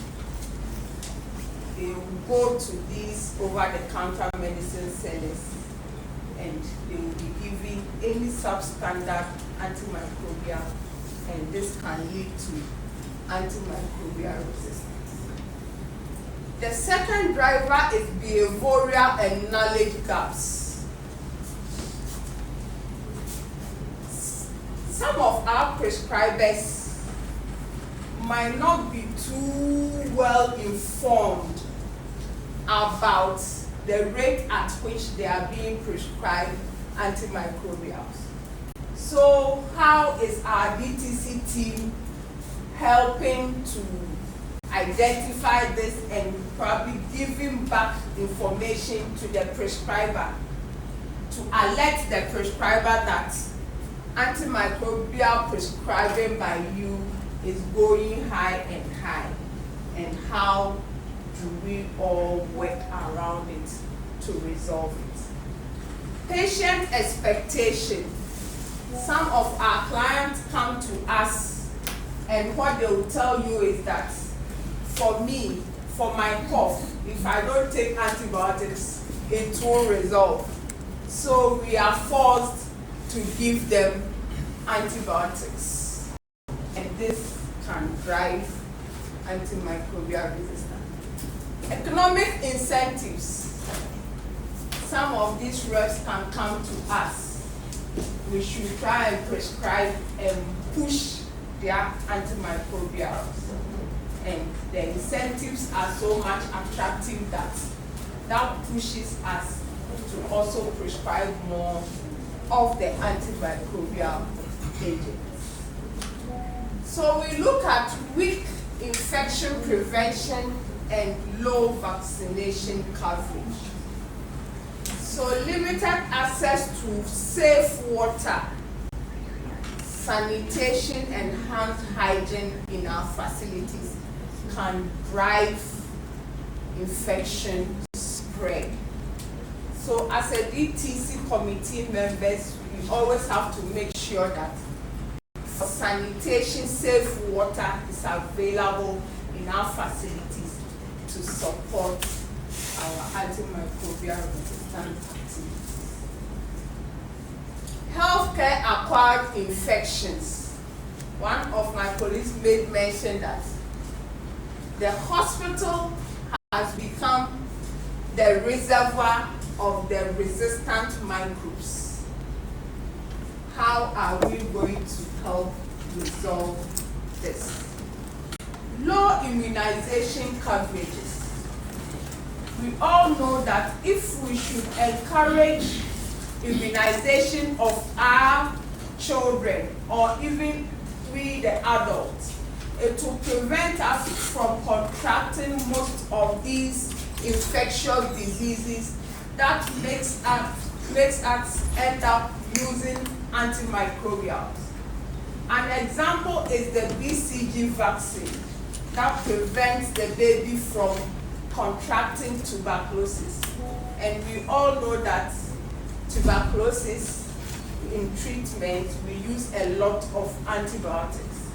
So how are we partnering with the public health unit to encourage mothers to vaccinate their babies against these infectious diseases, so we don't end up contracting these diseases and end up using antibiotics that will result in antimicrobial resistance. So the DTC team hopefully will also take interest in the vaccination programs and support them to increase coverage so we get the herd immunity and prevent infections that will cause us to end up using antibiotics. So we look at the environmental discharges and cross-border spreads. The manufacturing organization, I know our power doesn't get there anymore, but once we are all health workers, I think we should be looking out for such incidences and probably advise when the time comes.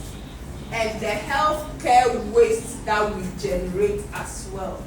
How well are we disposing them so they don't end up in our water bodies for some community to be fetching, to be drinking, and having doses of antimicrobial agents in their system.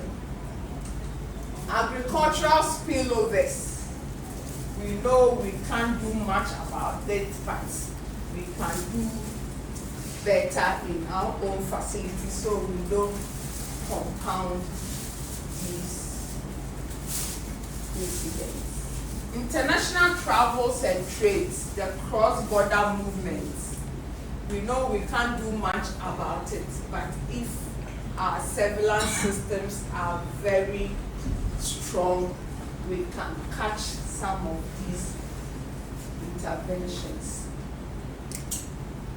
The next driver looks at substandard medicines and weak regulatory capacity.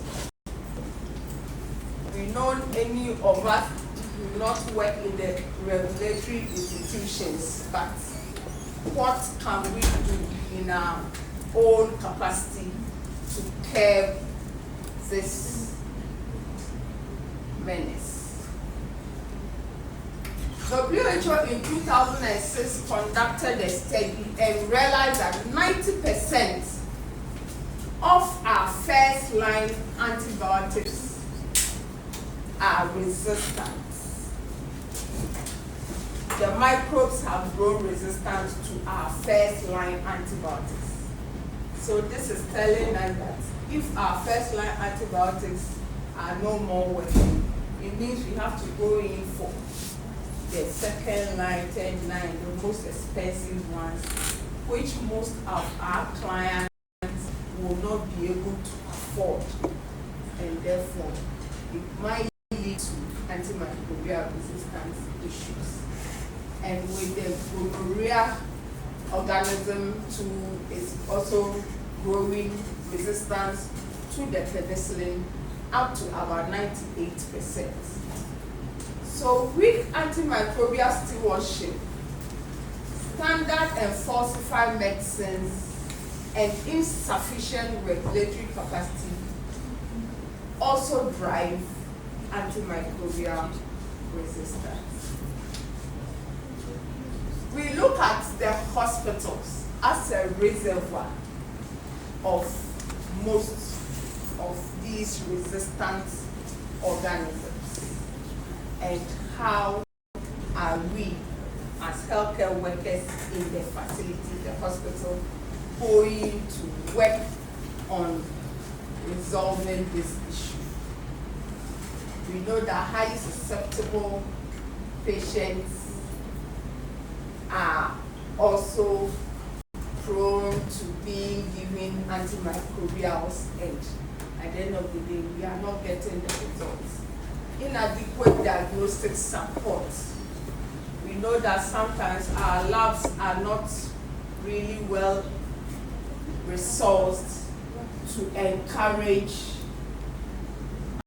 antimicrobial tests before we prescribe antibiotics. How is the facilities going to work on resourcing the labs in our facilities to be able to carry out these tests before antimicrobials are prescribed. Irrational prescribing patterns too are also a driver. And how is the DTC team going to support our prescribers to prescribe rationally to resolve this? We look at surveillance.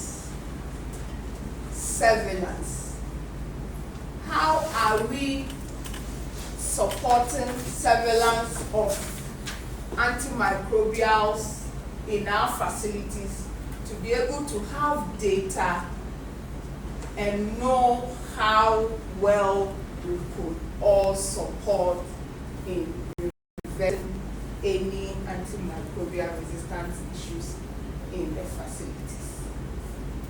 So we are looking at the response framework. That's the Global Action Plan on Antimicrobial Resistance 2026 to 2036 has these 6 strategic objectives. The objective 1 talks about awareness and behavioral change. How are we going to educate the community about antimicrobial use to create the awareness, be able to resolve antimicrobial resistance issue. The objective 2 also talks about surveillance and laboratory networks. How are we going to well equip our laboratories to be able to support this initiative? The objective 3 talks about infection prevention and control. How are we, the health workers, going to prevent infection and control them so we could resolve antimicrobial resistance issue? Objective 4 talks about equitable access and appropriate use. How are we going to make sure that our clients have access to quality antimicrobial agents in our facilities? Objective 5 talks about research and innovation. How are we going to involve ourselves in research in our own facilities about the use of antimicrobial agents in the facility, and what are the innovative ways that we will bring on board to resolve antimicrobial? The objective 6 talks about governance and sustainable financing. How are we involving management team in antimicrobial resistance issues? And how are we supporting to dedicate some funding for antimicrobial stewardship activities in our facilities? So closing the gap, we will look at stewardship mechanisms that address these drivers. The first mechanism we are looking at is the drug and therapeutic committee. How well are we positioning ourselves as DTC members to be able to drive these antimicrobial resistance interventions and health results? Treatment guidelines and formularies. How are the DTC team going to be updating our formularies to be able to support antimicrobial resistance interventions in the facilities? We know we have our formularies, but how often do we update it? Laboratory and diagnostic stewardship. How is the DTC team going to support the labs that helps us get some results before antimicrobials are prescribed in our facilities? So sustaining the responses, we know that it should be a multi-sectorial governance and sustainable financing. everything we do, finances comes in. We know the facilities don't have much money, but if we are intentional about antimicrobial stewardship activities or interventions, we will dedicate some funding purposely for antimicrobial stewardship activities. We talked about the One Health coordination, talking about the human, animal, plant, and environmental conditions that are all supporting antimicrobial resistance cases in our environment. We talk about domestic and international financing. How are we going to generate some funding domestically to support our activities? We talk about accountability and reporting. Are we thinking about dedicating some developed tools for accountability and reporting of antimicrobial issues in our facilities? So now, let's look at some key takeaways when it comes to antimicrobial resistance activities. We know the drivers are interconnected, so must be the responses as well. We know that use of antimicrobials is the central driver in both directions. That's when we have access, we overuse the antimicrobials, and when we don't have enough we underuse them, and they all drive antimicrobial resistance. Talking about behavior change requires more than awareness. How are we supporting the knowledge of our prescribers, patients, and even we the dispensers in our facilities to support antimicrobial resistance stewardship? Prevention reduces the need for antimicrobials. So how are we taking our infection prevention and control activities seriously? How are we making sure that sanitation and water is available in our facilities? How are we making sure that vaccination coverages are increased? And also, how are we making sure that we, the DTC team, are supporting every sector in our facility to all come together to fight this antimicrobial resistance activities? And how are we also involving governance? How are we involving the management team? How are we involving the medical suite? How are we involving the finance team? How are we involving the supply chain personnel? How they will know that they have to? How are we involving procurement to know that when it comes to antimicrobials or essential medicines, procurement processes should be expedited to make sure that always medicines are available in our facilities? So, ladies and gentlemen, thank you very much for your attention. And any questions?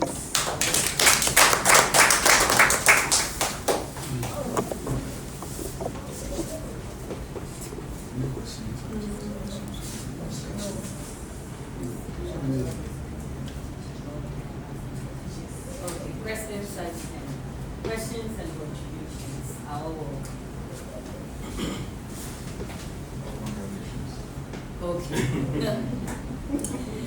Okay. Thank you. Thank you very much. Thank you, sir. Presentation. Concerning the strategies, when you look at I don't know the role of Pharmacy Council ratio.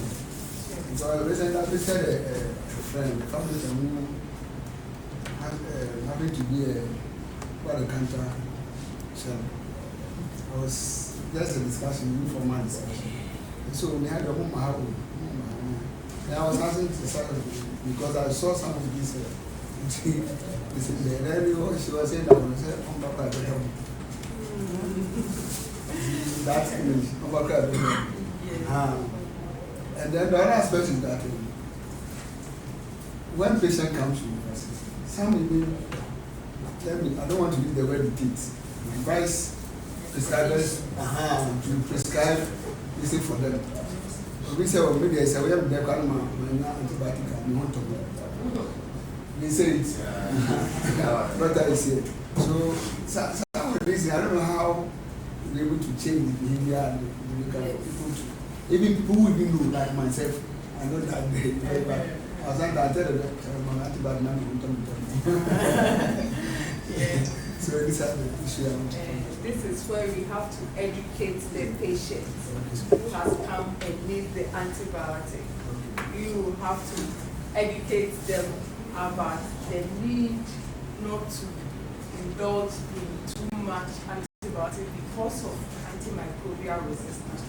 Because the ones we have now, once they grow resistant, there's no way, we are not getting new antibiotics any moment soon. And if we grow resistant to the ones we have, it means going forward, our infections might not be treated at all, even though we take the antibiotics. So when it comes to the pharmacy council, that's why I spoke about regulation. The regulatory authorities, they have to up their games and make sure that they are really monitoring and making sure antimicrobials are not just sold in the open markets, especially the over-the-counter medicines. Yes. Our power doesn't reach there, but at least if we do our best, and one day they also do their best, we will all change your count. I wanted a practical contribution from prescribers here. When patients come and are insisting on you giving them antimicrobial agents or antibiotics, please, usually what is your approach and that's the way? So, maybe last week, I was at the kids' pediatric. So, that Dr. Okan. So I was there, and we are in this season of having common cold around. So the mom was 6-year-old. According to the mom, the past 2 years, whenever in this season, June, July, the child has been cold, and the other time they took azithromycin to help. So when I saw the child as it's more of a common cold, so I told her, I indicated the mom that it's a viral, more of a viral infection.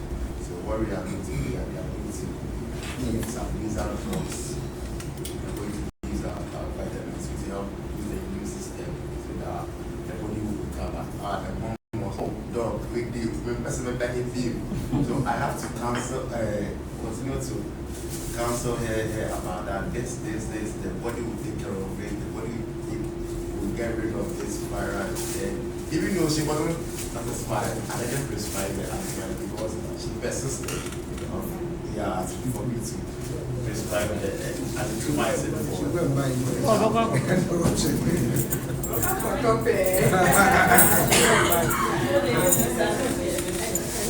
I'm happy to do that. And sometimes it's we, the health workers, we also, if it's not we educating the public, we are more cooperative than other people. I have a friend last week told me that she's a health worker but not a nurse. And when a child has been having persistent tonsillitis, anytime he comes to the OP, the ENT, they leave him amongst the club and that. So anytime the child gets it, she wouldn't even waste her time to come to the ENT. She knows the drug. So she's giving the drug amongst the club. She bought amongst the club and she has given it to the child for 1 week. It didn't go.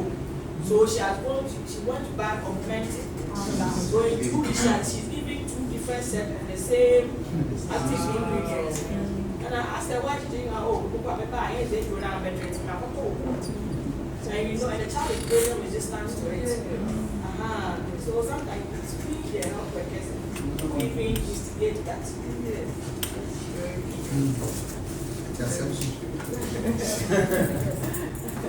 Mine is not a question, a comment on, I think it also ties in a little with what we're talking about. When you were talking about the drivers, the issue of access, that sometimes the antimicrobials, depending on the area, the geographical area or the location, it may not be available enough, so you may not be able to give enough. Another angle of the access sometimes is also financial, where it's available, the doctor has prescribed it appropriately, but the client cannot afford it. And it becomes difficult. I mean, you don't know, you can't give it for free because you need to recover cost, and you can't give partial treatment. So sometimes, even as health workers, we're in a dilemma. How do we handle this kind of situation? And the other side, where people also, like the example she gave, where they have more than enough access, so they can just buy at will, and so they also tend to overuse it. So financial access, both extremes, also quite a strong driver. That I don't know how we can work on it, but it's also a major driver.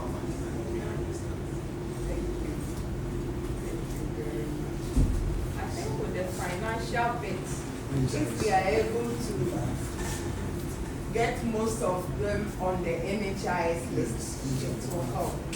And also trying to stop generic forms whereby if the branded ones are too expensive for a specific plan, we can get the generic form. Interestingly, sorry, just a little follow-up on it. Interestingly, once the people who are least able to afford are the ones that come without any chance. And Dr. Oka and Dr. Akadi will be coming to, I mean, for, they have this love letter, they write to dear pharmacists. So it can be a very big challenge. Yes, NHIS helps, but you realize that the ones who really needed NHIS to help them out, they are not coming.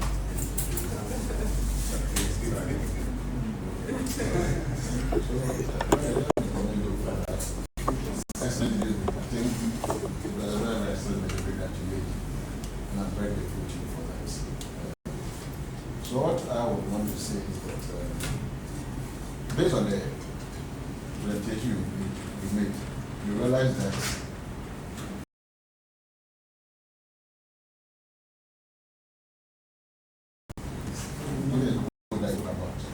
in terms of behavioral change, in terms of laboratory networks, IPC, organization, access, research, and it's everybody has a role to play when it comes to having antimicrobial resistance, as to whether if you are marketing so it's up to us as healthcare workers to create the awareness anywhere we find ourselves, whether it's open, check-ins, marketplace as well.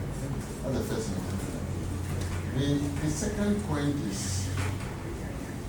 this issue of substandard medicines, especially antimicrobials. Interestingly, globally, according to the World Health Organization, one of the medicines that is counterfeited and has a lot of substandard entities within the world is antimicrobials. About 38% are told are counterfeit. So where we source our antimicrobial agents of medicine is also very, very, very, very, very, very important. So that we don't buy them from maybe some corner somewhere, you get me, who bought it from somewhere, you get me. Because you see, when the fellow is dealing an illegal trade, he's always very careful. So some of the medicines cross our inland borders, they don't pass through the ports which have been designated for the entry of these medicines into the country. So let's be careful with source our medicines from both as a facility and as individuals as well. And I think the final thing I would also want to bring to the fore is to commend you for the research you did in relation to I think that hasn't been mentioned, but let me comment you for that. Because for me, it's like a politician will say that you are comfortable. If we go ahead to do that, so for me, it's a very good thing because it will help us at the policy level. Because all along we've been told that residents is this, but the case that data on the ground is speaking otherwise. So I want to commend the team here for that research that has been done. And I hope that other facilities. Thank you. Okay, thank you, Mary. Okay, so from right to reducing the infectious disease, let's go.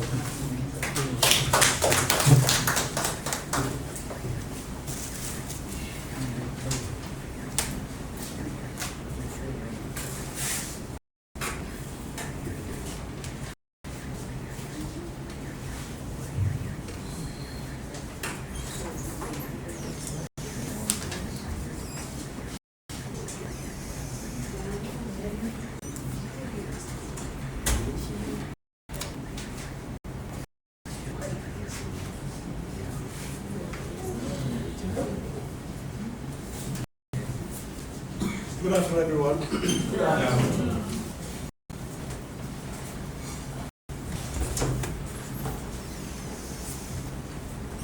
Okay. My name is Bright, a pharmacist, and I'm here to interact with you briefly on the topic reducing the infectious disease burden. This ties a little bit with IPC, but this is not a presentation that is solely IPC. I'm not going to teach you how to wash hands or wash, interventions. I think the listened will do that when the need arises. Okay? So, like I said, I'm going to talk about how IPC directly contributes to control of antimicrobial resistance, and how the link, and how this links to the broader DTC AMS capacity building training program undertaken today. Okay, so these are the 11 objectives. By the end of this presentation, we should be able to define what IPC, that is infection prevention and control, is, as well as antimicrobial resistance.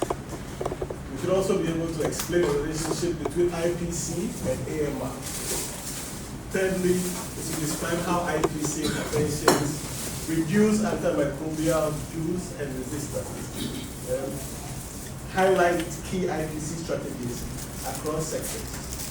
And finally, identify actions to strengthen IPC as part of hospital AMR response.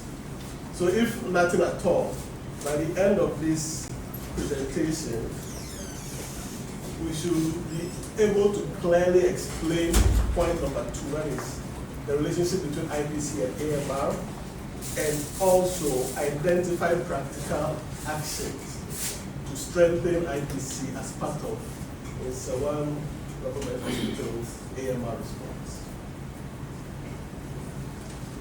So, what is AMR?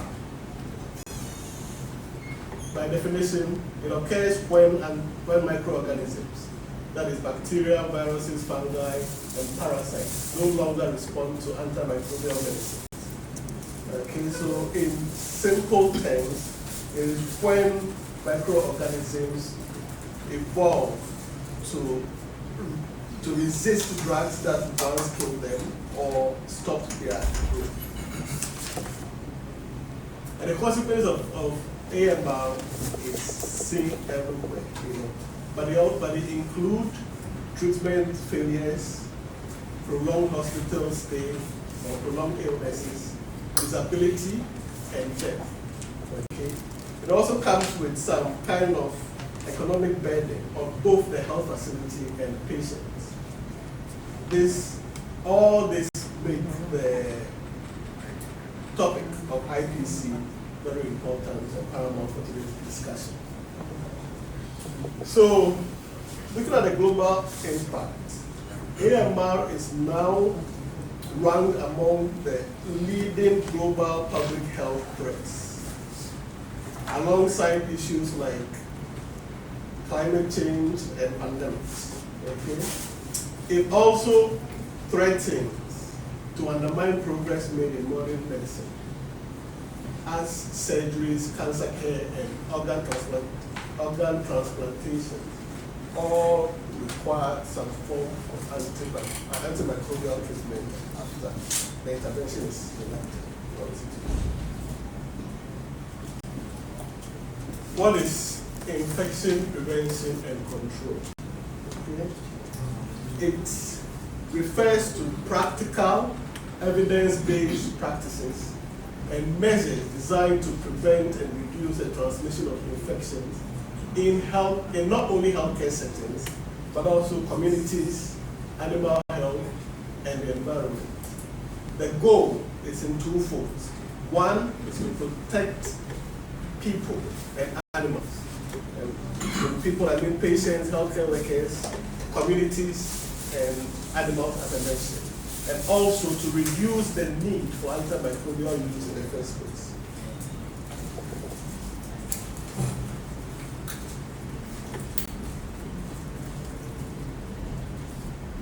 I'm letting a few seconds pass by on this slide because this is the important slide in the presentation. Okay. The key principle here is every infection prevented is a potential cause of antibiotics avoided. This is a true statement because we all know prevention is better than cure, and the cost of prevention is less than the cost of treatment in most cases.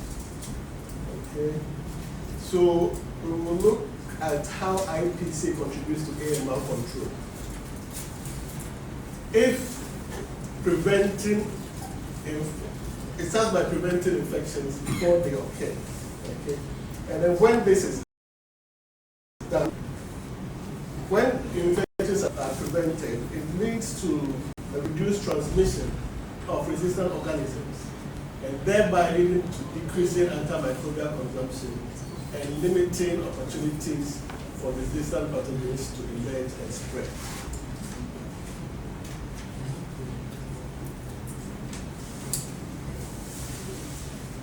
Poor IPC results in increased healthcare-associated infections or hospital-acquired infections, greater antimicrobial use, more opportunities for resistant organisms to spread, and outbreaks caused by multi-drug resistant organisms. I think we spoke about tuberculosis management and the challenges that we are facing. Okay.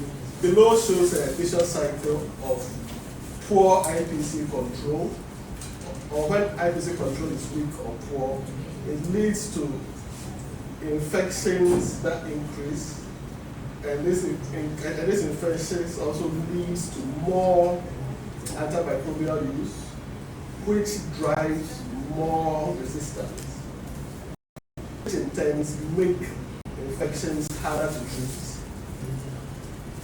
And it goes on and it goes on and it goes on. And we all know that when more resistance forms, the more antimicrobials have to be used, more broad spectrum, which can also affect the natural, intestinal protection and like microbes that we have in our system. So we're now looking at the impact of effective IPC control. So it starts with reduced healthcare-associated infections, which goes on to lead to a decrease in transmissions of resistant pathogens, which also lowers antimicrobial consumptions, improves patient outcomes, reduces healthcare costs, And this leads to an equation at the bottom where fewer infections equals less antimicrobial use and also equals slower development of AMR. Because AMR, as we said, is a natural occurrence. The less we expose our antimicrobials to it, the slower development of resistance will occur. So here are core components of IPC that support AMR control. Hand hygiene, environmental cleaning and disinfection, sterilization and decontamination, safe injection practices, use of personal protective equipment, isolation and transmission-based precautions, surveillance of healthcare-associated infections, IPC education and training. Okay, I will not go through every one of them, but I will highlight a couple in the subsequent slides. Hand hygiene. Why does this matter?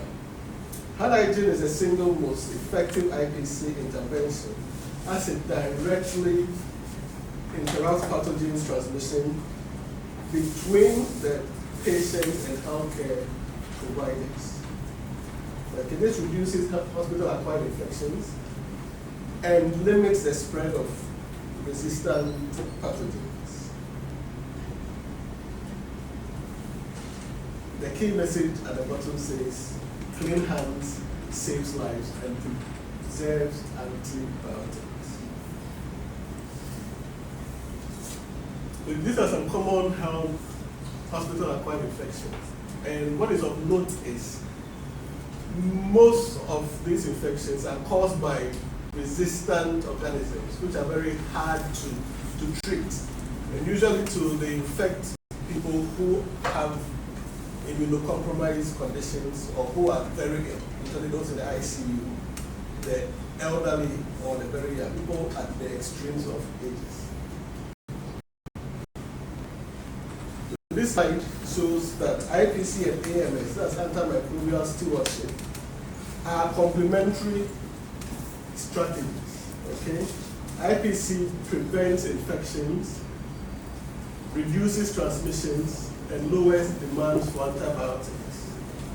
AMS, on the other hand, optimizes antimicrobial use, reduces inappropriate prescribing, and preserves effective antibiotics.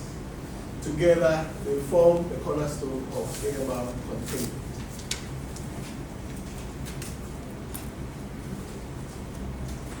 So my colleagues before me spoke about the One Health approach, and I think it has been explained more. All I want to add is that AMR does not respect barriers. It goes anywhere it wants to go. It doesn't need permission from anyone. So we have to keep in mind that any intervention we consider should touch along these sectors for it to be most effective.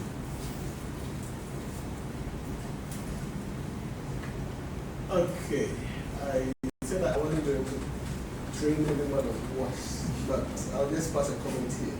That water, sanitation, and hygiene form fundamental aspects of AMR training, okay, strategy, yeah.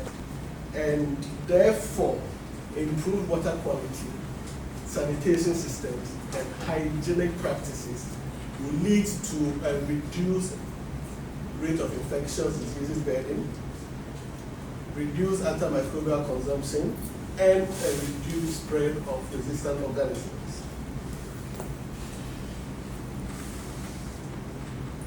IPC is recognized as a strategic intervention to reduce infection incidents, prevent transmission of resistant pathogens, strengthen health system resilience, and support universal health coverage.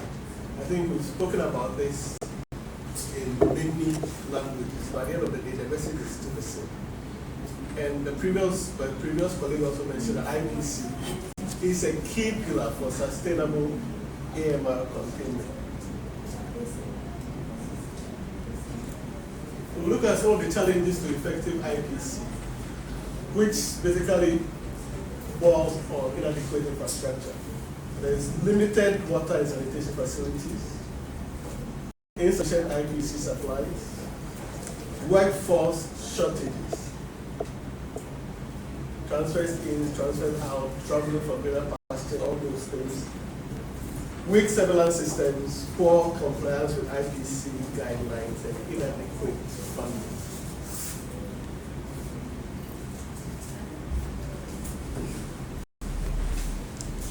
Let's move from the challenges to some of the solutions or opportunities for solutions. Okay? IPC can excel when there is leadership commitment and governance. It also excels when there is increased investment in IPC programs. This is an area where investment in this area leads to results that affect everyone in a positive. It's also continuous training and mentorship, strengthening surveillance systems, integration of IPC into AMS programs, and monitoring and feedback mechanisms, as well as community engagement and behavioral changes. Education, we know, has been going on, but now we want to see behavioral changes, and not only in the hospital, but it can also go to schools, high schools, junior high schools, try to get them early. Marketplaces, places of all these are avenues where community engagement can take place. So looking at the way forward, here are some priority actions. First is to strengthen facility IPC committees, improve hand hygiene and hand hygiene compliance. I think it is one of the most cost-effective ways to reducing AMR. Expand surveillance of healthcare-associated infections. We should integrate IPC indicators into AMR monitoring frameworks and promote much improvement in healthcare facilities, as well as strengthen One Health collaboration.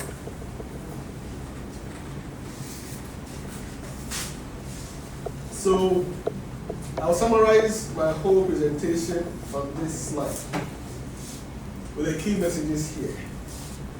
First one is that IPC is one of the most cost-effective interventions against AMR. Okay. Second is that prevention reduces the need for antimicrobials. Number three is strong IPC programs reduce the spread of resistant pathogens. And then we're talking about IPC and AMS are complementary and reinforce each other. And finally, to achieving AMR control requires IPC implementation across human, animal, and environmental sectors. In conclusion, I would go to this quote that the most effective way to combat antimicrobial resistance is to prevent infection from occurring in the first place. And I think we saw earlier on slide 6 that every infection prevented leads to a course of antibiotics that has been prevented. Okay. Also talking about strengthening IPC is not only a patient safety imperative, but also a critical strategy for preserving the effectiveness of antimicrobials for future generations. And together, through strong IPC practices, we can slow the emergence of and spread of antimicrobial resistance. Thank you.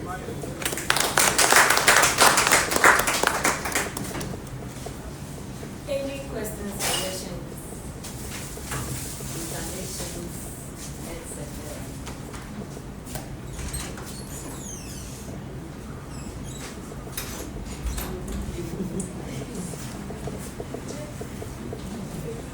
You have something to add. Let us see if you have a I should add for arts. Oh, okay. So I think that for the IPC is already being practiced. We are education has started. I think prior to that, Ghana Service came to in collaboration with Protocol came to reinforce the committee, IPC committee. And already education has started already with the hand hygiene. And currently there's an ongoing, about to start hand hygiene practice for all the units, the nursing units. So we are going to select one champion from each of the units to come for the 3-day workshop. And they will intend, they are going to pioneer the teaching of IPC and ensure that IPC, especially hand hygiene, is practiced in the various units. Because we do the teachings, all right, educating. But sometimes when you go there, you want them to do the steps, they interchange. But the main idea is, it's not about you going on the steps, what is actually follow the verbatim steps, but at the end of the day, what are all the hands covered? And once we start and we take it home, our children can also pick up, and they intend also teach their rest at school. And I think we're able to cover the whole range. So we are starting from this place. Sometime when we get the time to, I don't know how we are going to incorporate the schools into because I don't know, maybe as the time goes on, we can join the eye clinic or ENT when they are waiting for the school health. Then we can also teach them how to do the hand hygiene. Once they pick the right thing at school, they will be able to get some of these things. So for now, we are starting with the facility. Thank you very much. Thank you. So let me know, in terms of leadership commitment, you mentioned it. I want us to put that in front. To what extent I'm happy, I mean, just right behind. We want to know to what extent does leadership or management support IPC initiatives in the hospital? So that one, maybe it's in the pipeline. It's not in the pipeline. Because we support IPC training. Supplies, tell the supplies. Don't we have all the IPC on? Why would say it's in the pipeline? All right, so let's answer that. Then you can hear it. All right, so so please go ahead. We are listening. Okay, please. Hey, can you come down to the lowest?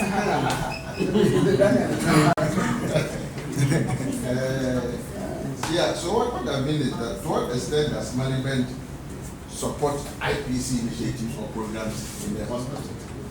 Like you were talking about, in terms of capacity building, workshops, do they organize grading workshops for all staff?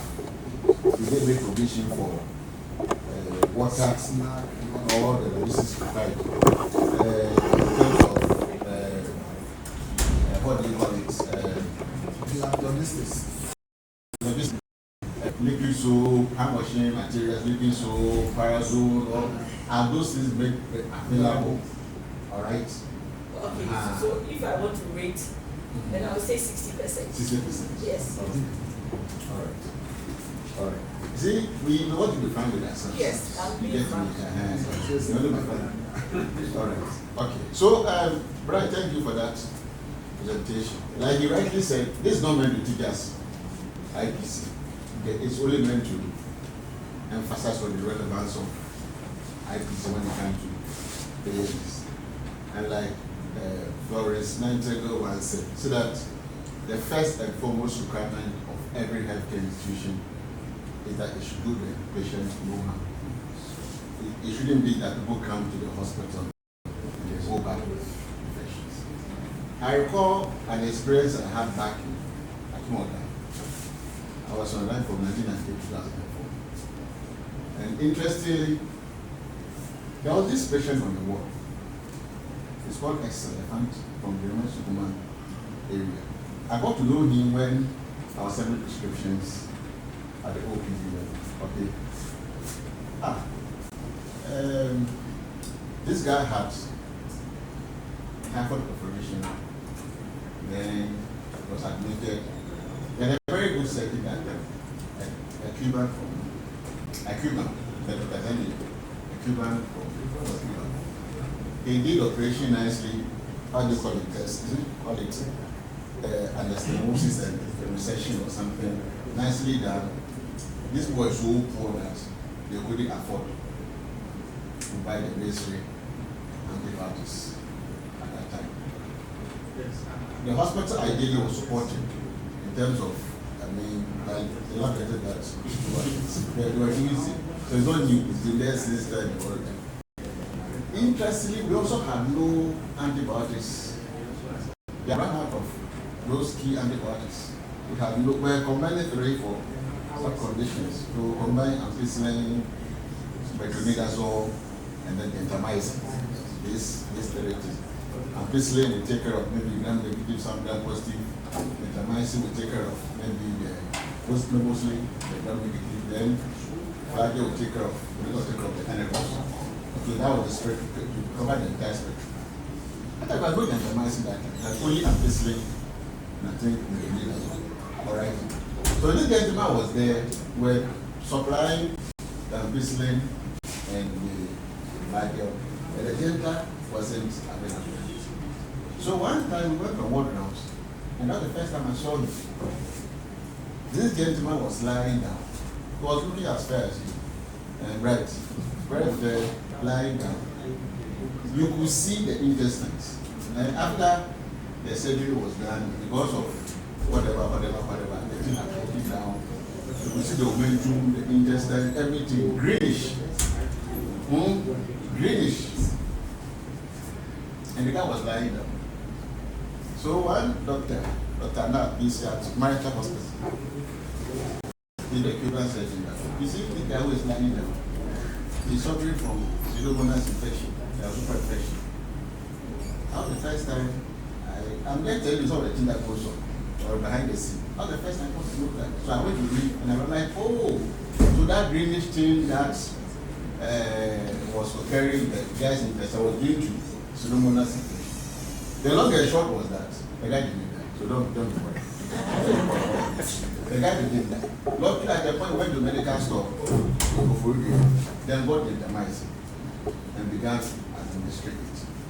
And within 2-3 weeks, the whole thing here, the skin grew back, the stomach got covered, and was discharged in the some few months came for what do you call it? Review. And I got to know the guy was as dark as me. Because he had been on admission for so long without exposure to something, he had become fair. You get it? Now, what am I trying to say? We're talking about leadership commitment and governance.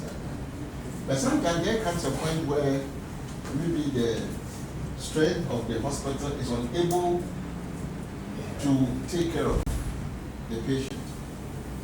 Either the medicine is not available, or maybe the patient is so poor to extent where it's unable to afford those medications. Having said that, all I want to end on is the fact that hospitals should be committed maybe addressing some of those things. But management ideally, after a surgeon has spent so many hours working on the patient, at least we could have also made provision for some money to buy how much is gentamicin. Yes, we could have bought some gentamicin and saved the gentleman's life. If we had we getting that and avoid the original medical store, the guy would have passed out. So as hospital, what I'm saying is that, like I said, we should do the patient review. After they have gone through all the procedure, there are some small things that we should also be doing to ensure that all the work and the efforts that people have made don't go down. Thank you very much. So, any other? Okay. Thank you. Our next presentation is strengthening AMR surveillance systems and laboratory transports. To be presented by our head of laboratory services at Ghana Health Club. Let's welcome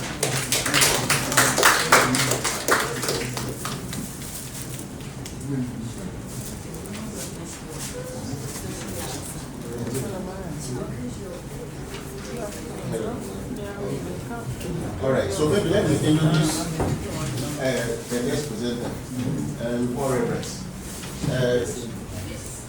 He's one gentleman I really respect so much for this.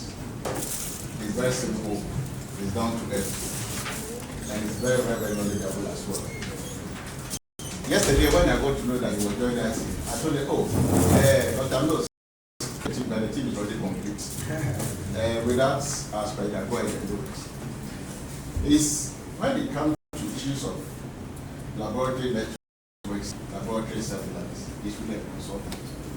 And I'm very happy that we have him here this morning or this afternoon to take us through this session. And I will plead with all of us. It's a very complex thing he's trying to take us through. So I will plead with all of us to give him optimal attention. Thank you very much. Thank you very much, Director. Director has said that it's very complex, but I'll try to bring it down to her. And all that also is like what the audience come to are not 2 months. At least know some of the things that we do in the laboratory, especially looking at the surveillance systems and the laboratory network. So surveillance systems and the laboratory network. And now we have something we call NOP, networks of practice. And we have something we also call DNO, Diagnostic Network Optimization. So when I get to somewhere, I have to refer to some of those things. I'll do that. I'm William Adonis-Papo, the head of Clinical Laboratory, Ghana Health Service.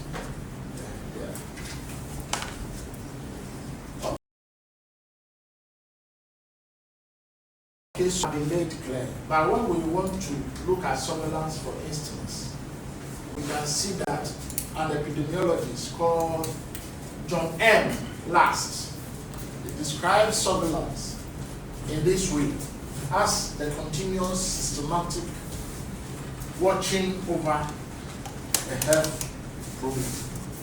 So there's a problem. You are watching over the problem. What do you want? What do you want to see? And what do you want to tackle after seeing that? Collecting and analyzing data. You understand? Most of the time we collect data, we don't do anything about it. But you collect the data, whatever is, even before you analyze, it's a long process. You do so many things.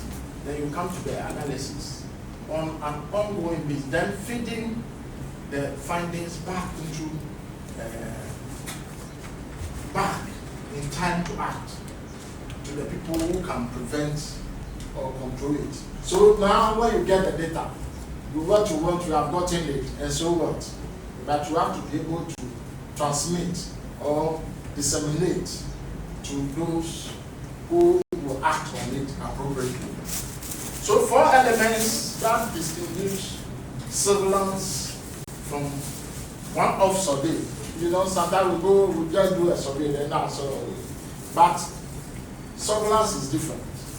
We are looking at ongoing and systematic, so it should be systematic and ongoing. It's not one time you finish, then that's all. You should still be watching, as we said at the top. As we said at the top, watching over. Then analysis and interpretation. So you analyze, you do so. Analysis takes long. We do so many things. IT people and all those people, computerized people, use so many systems. It will come to play. Then you do so. The raw data is turned into meaningful trends and signals. So you look at the trends and signals. You understand whether You even have a normal this value, and they are off. Those which are off, and this in the biasness of the this and all those things. You look at them, and then timely dissemination. So when there is an outbreak, and the lab does something or they do some work, and they don't disseminate it quickly, by 1 day, 2 days, it becomes, so you see that we need very urgent, and that's why nowadays we have a lot of proliferation of RDTs, rapid diagnostic testing. Even now, most complex tests, where I remember the time I went to Japan, and you'll be doing PCR, polymerase chain reaction. If you look at the process, you run away. But now we have PCR, which can just be on the table. You do it, and it's polymerase chain reaction by principle. You understand? Then link to action. That's the most important point now. You see a target there. You should target link to action. Action speaks louder than words. So after talking blah blah blah blah blah, then where is it? Action speaks louder than words. So it exists to inform prevention, control, and policy, not for what? Its own sake, or not for fun. Okay. I think we are getting it right. Yes. And what is therefore AMR surveillance? We already know AMR is antimicrobial resistance. We have talked about it, what is causing the resistance and so many things. But the surveillance itself, AMR surveillance applies that same logic to resistance. The continuous systematic monitoring of which organisms resist which antimicrobials. We have talked about it. We mentioned penicillin and all those things. And how antimicrobials are actually being used across human health, animal health, and the environment, one health. So the environment goes into food as well.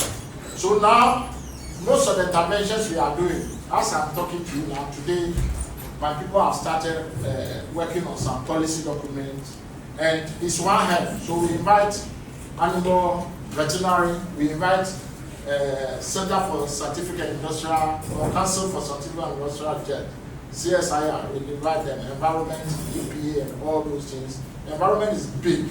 Sometimes we don't know, but when we come to invitation, sometimes we don't even know. They are big, and it involves a lot of departments. So one health. Now that's the way we should go. When they ask us about the antibiotics thing, we all put, but now we see that the fish and all the other things we are eating are coming to play. So that's it. So now the surveillance, AMR surveillance resistance pattern generated from the routine diagnosis, which pathogens and all those things, and how this changes over time. We have talked about it. And the surveillance, AMU, antimicrobial usage, and then all those things. Very, very important. Usage, consumption, AMC. Antimicrobial use and consumption data, which is prescribed, dispensed, and imported, classified using the WHO, World Health Organization, aware categories. I was trying to make some small listing on the aware. And I got this information that we have called aware categories. So the aware itself is assess, watch, and reserve antibiotics. It's a WHO classification system. And it guides appropriate clinical prescribing, monitors consumption, and helps curb rising antimicrobial resistance, AMR, worldwide. So it's a worldwide something, global. So the core aware categories, like if it's O at the beginning, I will say ORF. They are play over there. But aware. Access, number one. Access is narrow spectrum lower resistance risk medications recommended at first or second choice options for common infections. Now respect. You see, then watch. Broader spectrum agents with higher resistance potential restricted to specific or severe indications. Then reserve, the last but not least, last resort. So the reserve should be the last resort. Powerful treatments saved exclusively for life-threatening multi-drug resistant bacterial infections. I hope you have gotten it. So you see, so it's very, very important.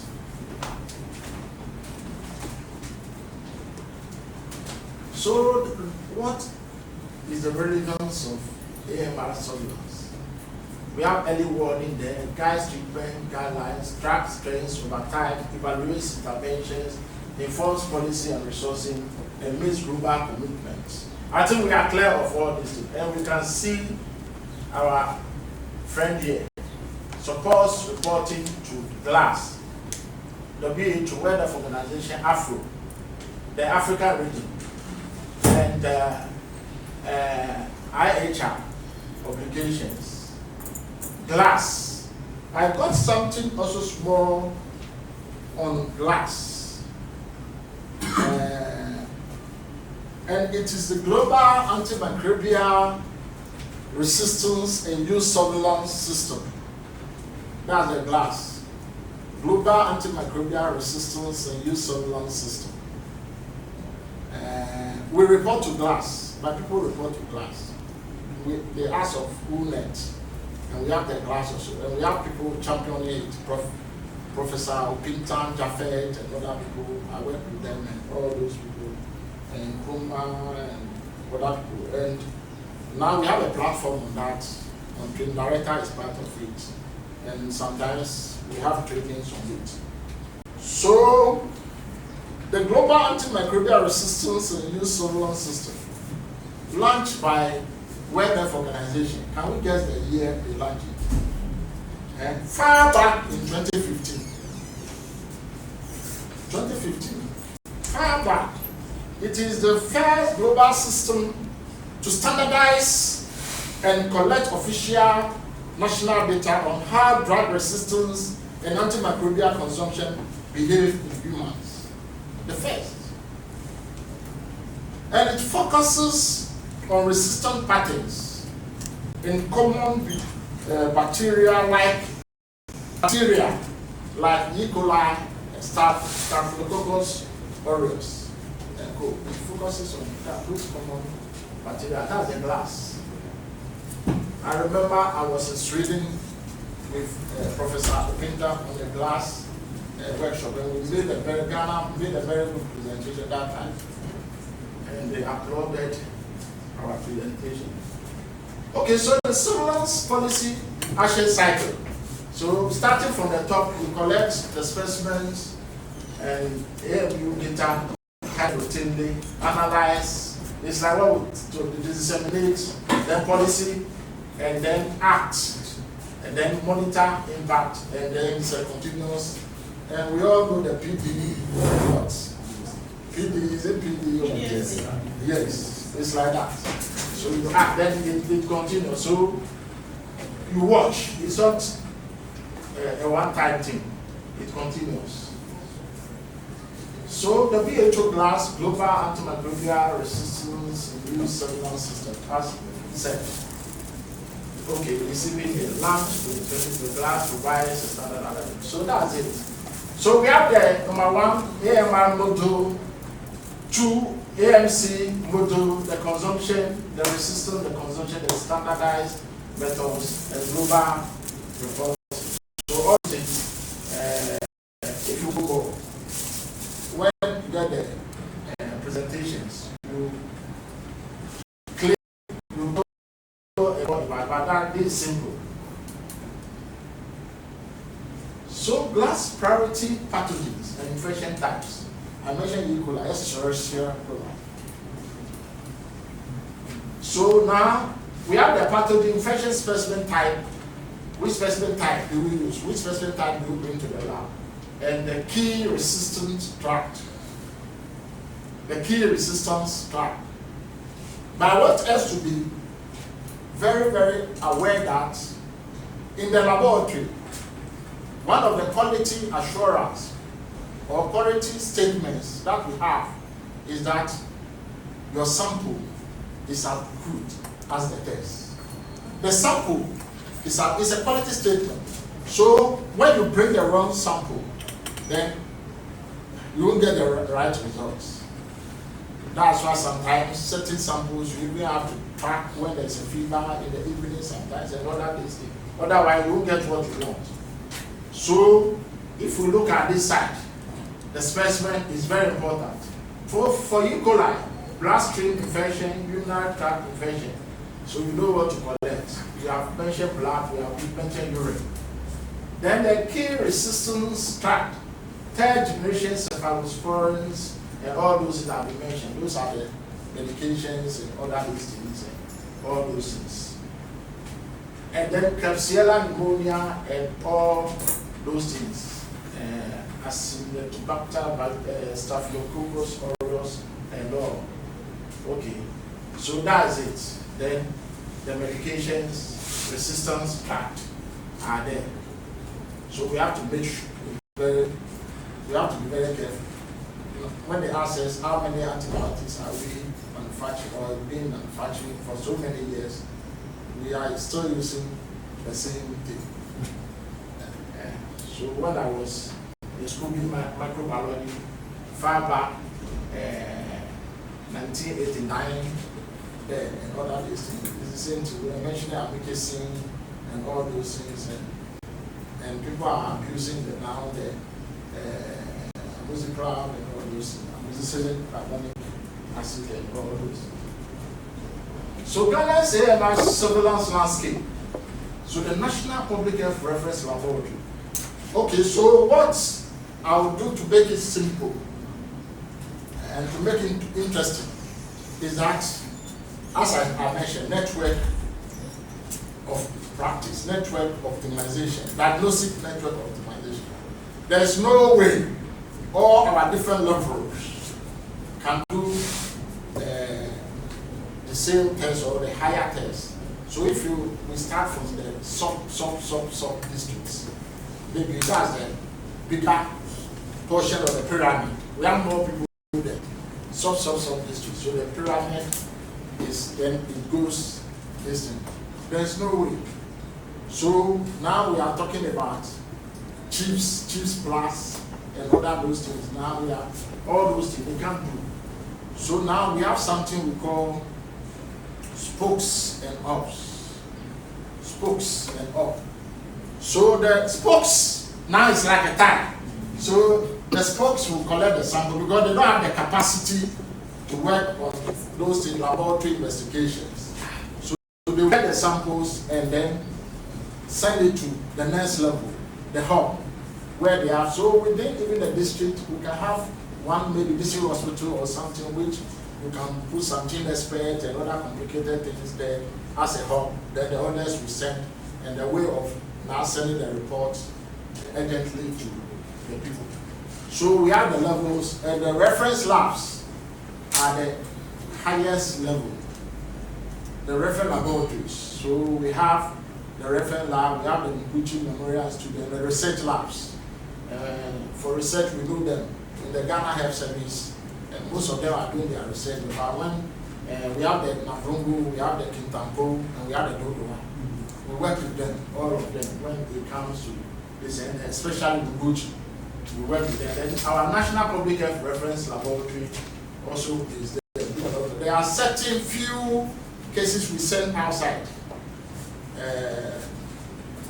Senegal and other, depending on what is. But now we have built a lot of capacity and we are doing a lot of things. So the National Public Health Reference and confirmatory testing, EQA, General Quality Assessment, and glass reporting on behalf of Ghana. Okay, so now we have the Sentinel Teaching and regional hospitals. So the teaching hospitals also are part. And the interesting thing was that, you see, the teaching hospitals, they are autonomous. So at first, there were many things which are reported in the country, because most of the time the minister works with the Ghana SN directly. So whatever the minister presents in case of outbreak or something should be this from the country.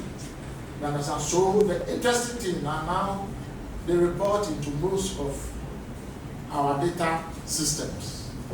You understand? You have to trade them on most of that, and they have to compromise. They have to, yes, and so that when the minister go, most of the time when outbreaks come, we see the minister and DG, Director General, and this. But we know the other teaching. So there are certain times they invite us to come in, infection prevention control. Our people Ghana is to come and help them train and other business. So I think it's very good working together with the Confanoche Teaching Hospital, Greater Accra Regional Hospital. They are also now accredited. So apart from HEFRA accreditation, where HEFRA will tell you, okay, you are this level, you are this level, it will interest you to know that we have some facilities. We say, oh, this is a district facility, but HEFRA has given it a lower district as per assessment. You understand? So it's good we follow those trends and always upgrade ourselves. So we work well with Kolebu Teaching Hospital. We work well with Confanoche Teaching Hospital. Recently, we are doing the lab. The laboratory has selected 25 laboratories, Ghana services across the country, and to prepare them for WHO or bigger accreditation, not EFRA. So that's what we call it Laboratory Quality Management System. So we have 12 quality system essentials that you have to know very well and get rise from 0 star to 5 stars in the SLIPTA stepwise laboratory quality improvement process towards accreditation. That is SLIPTA. And then the process we call stretching laboratory management toward accreditation, SLAMTA. So those things are very important. And we've selected all the now six teaching hospitals. We selected all the regional hospitals, and then we have added some district hospitals. So we have St. Elizabeth Hospital, which is a child facility, Trident, and then we have Tetepashi Memorial Hospital, which they are also Pakekos Teaching Hospital. They are packed, and we are preparing them for that high accreditation. Already Kolebu and Eastern, you are this Eastern region, isn't it? Yeah. So Eastern Regional Hospital already have that accreditation, and they have even been able to renew their accreditation. So talking about the levels, we have it even in this region. We can send our cases, whatever be what we want. In case of here, they have the guardians, they have the men to work on it. I think now Mr. Ruja table is their director. So the district sub-facility, and then it goes down, and then the headquarters and national AMR coordination, and then we come to the status enrolled in class at that level, sentinel surveillance at this level, and EQA participation, strengthening the key partners of WHO, USAID, IHP, and Project Hope, who are sponsoring this in collaboration with Ghana and the US Centers for Disease Control and Prevention. So always we should know that the Centers for Disease Control and Prevention, persisting gaps, lack capacity workforce, and financing, all very, very crucial and very important. So why local surveillance data matters? Why? Local surveillance data matters. Medicine selection. You understand? Maybe even to start from the end. The end is that we should have antibiograms. And we should have antibiotics when it comes to antimicrobial resistance at the various places. and it's not like that grammar is anti-microbial, but most of the time it's geographical. Most of our, what we have not been able to do very well as laboratory persons or laboratory scientists is that we have not been able to establish our normal ranges, our reference ranges. So we use, most of the time, we are using what the white men are using, and other things, what came with some reagents and other things we are using. But the good thing is we have to establish antibiogram, we have to establish local, using local surveillance in that markets.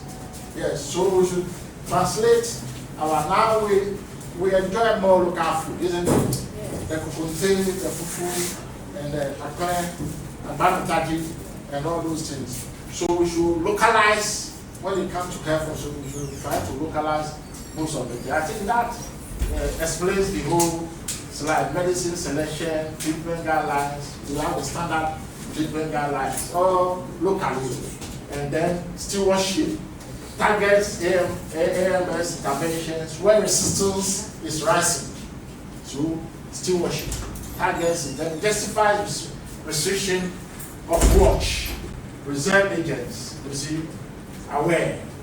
Then the policies are there, local and national policies, provides evidence-based national action plan policies, AMR review, informs facility infection control policy and supports regulatory decisions. Example, dispensing controls. I hope we are fine.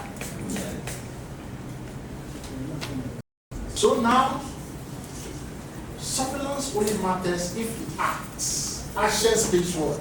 Louder than words. So if the surveillance acts, I told you the last point, after everything dissemination, then what is that? When it acts, then it speaks well. So surveillance is a continuous and systematic, and only valuable when findings reach decision makers in time to act. In time, timeliness is very crucial. Glass gives Ghana a standardized way to generate AMRNA data that is globally comparable. So you have to go and also be among this thing ahead. So in Ghana we say check. The bearded people you have to be among them. And then Ghana surveillance pyramid from district labs to national reference must report consistently into to inform national policy. Very, very crucial, national policy.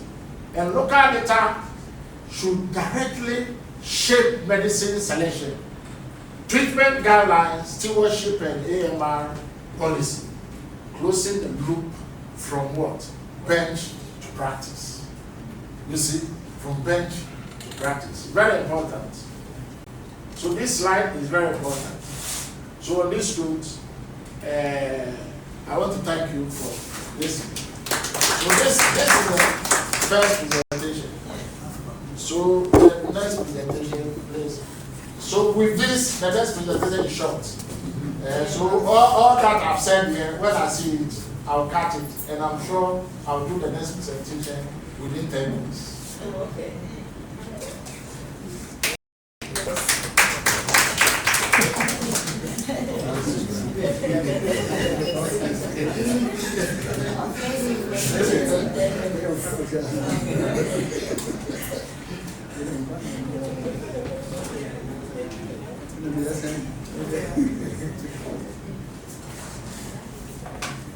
So it's quality. I talk about quality. And quality is very important. And who can give me one definition of quality? The most popular definition of quality. What do we say is quality? Fit for purpose. Oh, let's start for him. That's the most popular. It's fit for a purpose. You understand? Yeah, so as I'm wearing this, if it's it falls down and then starts breaking, it's all quality. Yeah. But you can see that the thing is strong. It's fit for the purpose. And that regulation I like so much too. He said that is the ability of a product or a service to consistently meet or exceed the expectation of consumers and clients. Wonderful. You see, consistently or exceed the expectation. You understand? But not money issues coming in. Otherwise, now when money issues comes in, so many people cannot buy. You understand? So consistently meted. So that's quality, capacity, standards, and quality. That's all. We finish the presentation, everything. And the One Health approach to building resilient AMR detection systems across human, animal, food, and environment. One Health. That's all. So now that's it. The laboratory as the foundation of AMR surveillance. You see, all that we are doing, if we don't get the cost, then we are wasting money. And there will be a lot of resistance strains because you are doing trial error. But if you get the cost, now this is a bacteria, this is a causative agent, and this is the medicine or the medication, or the antimicrobial, which will eliminate it, then we finish. That's why we call it bacteria culture and susceptibility testing. Every AMR policy decision, from a national treatment guideline to a hospital antibiogram, I mentioned it already. So where you now within your locality establish which are good for the people, so that will be established within the Nsawam hospital. Now these are the antibiotics you are using here, so that when you are going to procure, you don't go and procure other antibiotics you don't need around here.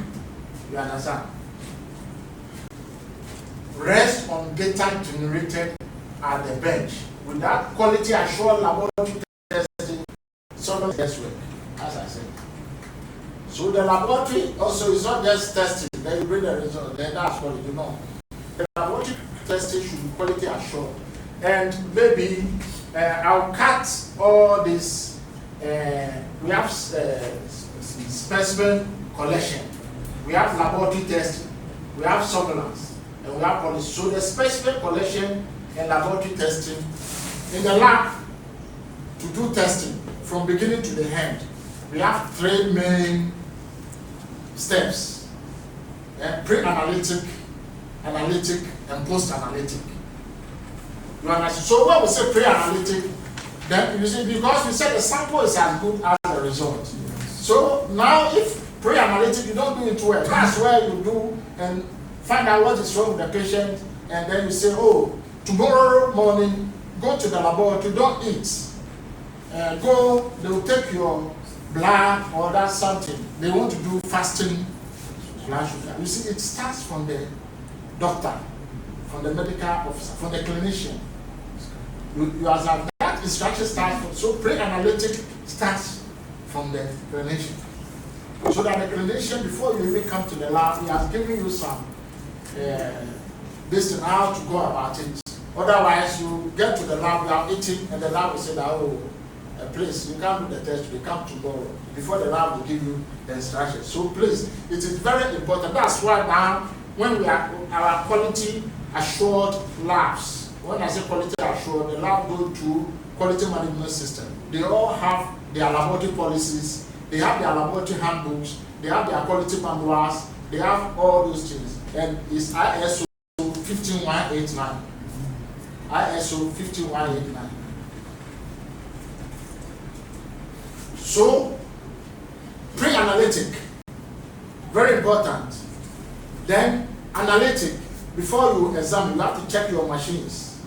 Make sure your controls, the machine is going by the control, is passing the controls.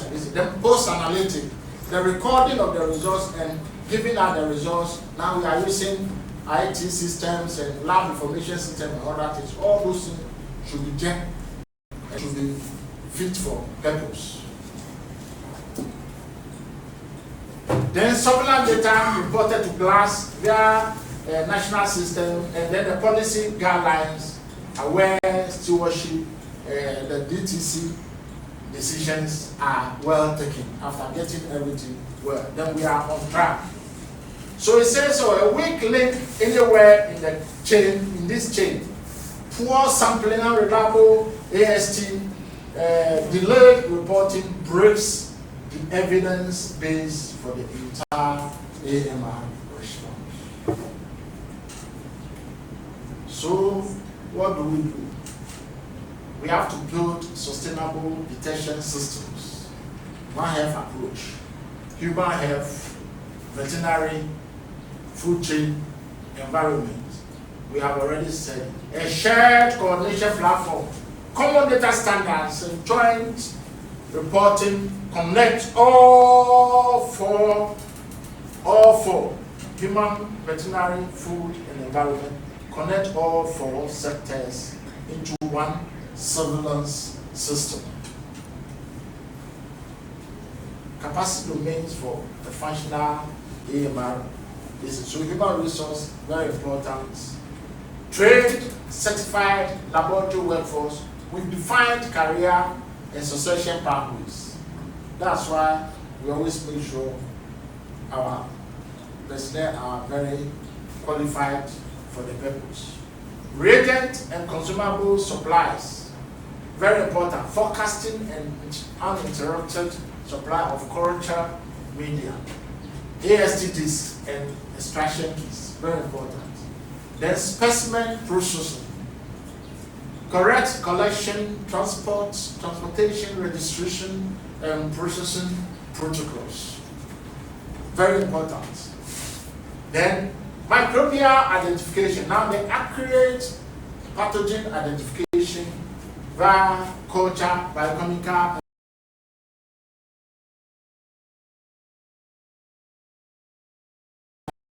microbial susceptibility tests, standardized AST methods, this diffusion, automated system, and all those things to give you the minimum individual coefficient aligned to the CLSI UCAST. So you see, all these things are very important. Quality assurance, data recording, biosafety is another thing. Biosafety, now we always make sure they move together. Biosafety, biosecurity. So that the biosafety is not how you as a worker, as you as a person working on the infectious agent, protect yourself, PEP, PEP, and then protecting personal protective equipment, and then doing the right thing. Then the biosecurity now, the infectious agents, you make sure you keep them well so that they will not be useful in the other thing. So because if you get anthrax now and you spread it, they can use it for war, they can use it for that. So we have to get a system of keeping it well. And I remember when we were, we said we are polio. We have to go to so many labs, where they even store SARS, but when we say we are polio is eradicated or something, to make sure all those, check all those things, very, very important. So that's biosafety and biosecurity, risk-based practices.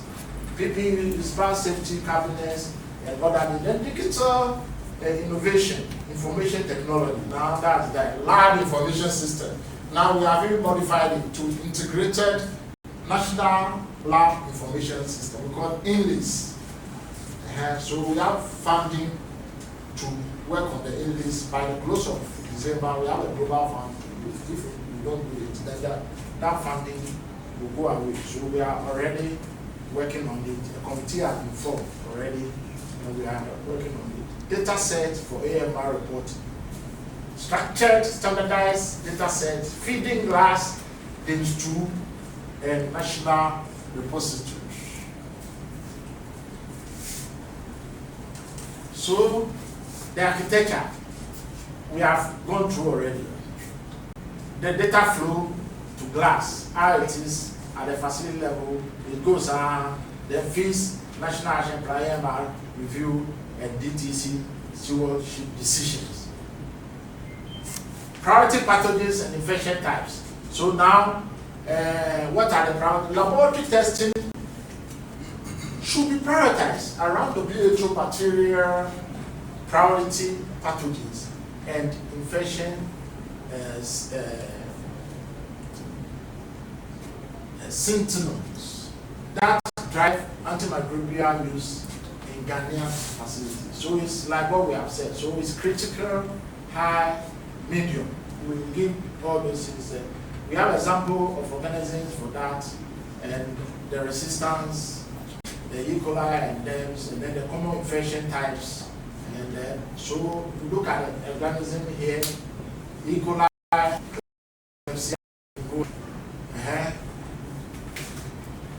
carbapenem resistant Acinetobacter baumannii, brass infections, hospital acquired pneumonia, and all those, the common infection. Then we come to the MRSA and all those things.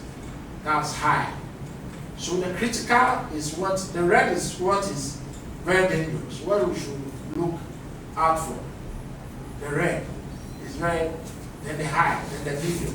So we make sure that we are able to use the appropriate antibiotics. They say tailored specimen collection and panel selection in the DTC AMS protocol to these symptoms: blood cultures for sepsis, urine for UTI, wound swabs for SSI, and then so local antibiograms reflect rare prescribing decisions. Ever. So monitoring and evaluation, which is very important. Now after doing all those things, you have to monitor and evaluate and make sure that everything is so smart indications, regular review cycles, tracking AMR, corrective action loop. So you have the sample facility, MAE snapshots, you understand? So you have 90% to 98. That's the global against local. That's a 90%, 78.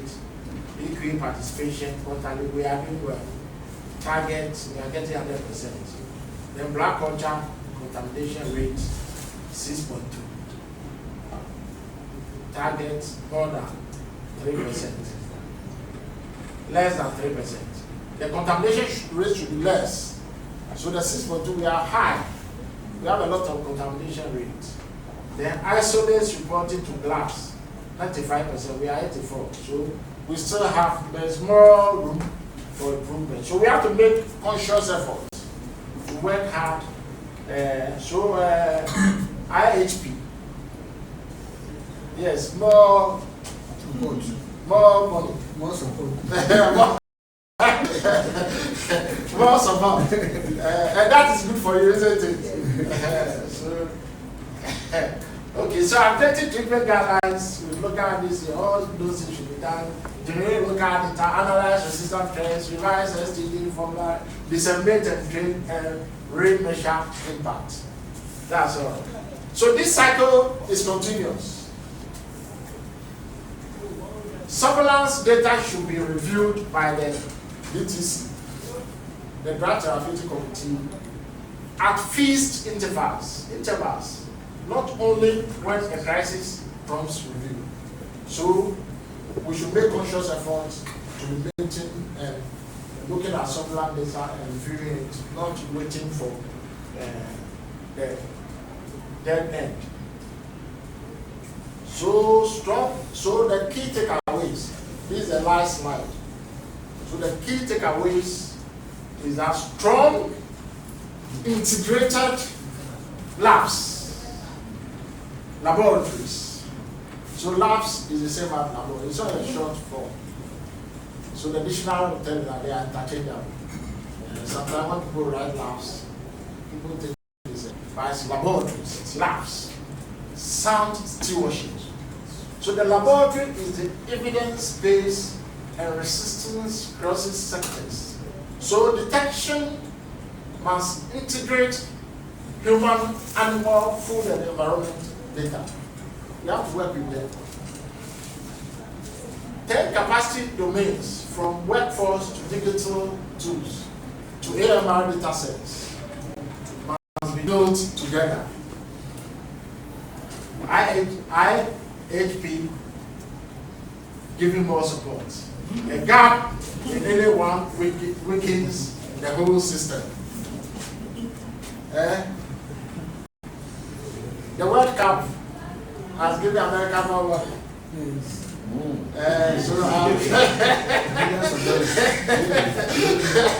So Trump will change some of his decisions. Okay, so Ghana's shared architecture, district regional, as I've said it, goes to the national reference line, must be fed or must feed glass consistently and accurately. So local antibiograms, very, very important, should directly inform DTC decisions and STG guidelines. Now we are even working, we are going to work on the essential essential laboratory list, essential lab list. Close to a loop from bench to prescribing. On this note, I want to thank all of you for listening session.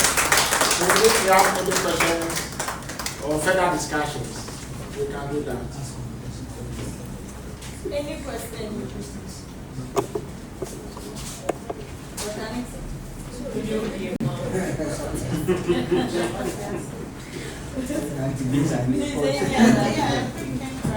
Please, do you have a local antibiogram?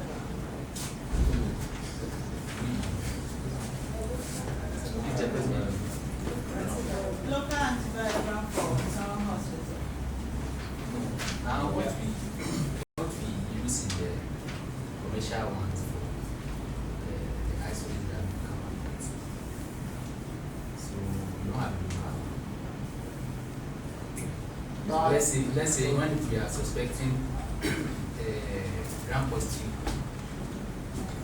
or when we come up with the gram positive isolates, commercially we have gram positive things that we put on them to know which one is susceptible. And then if it's an ability organism to the other organism is which put on them is which one is susceptible. But then the little challenge is that since they are commercially prepared, we get them from different sources. So let's say this manufacturer will make good with certain antibiotics, which the next one might not have.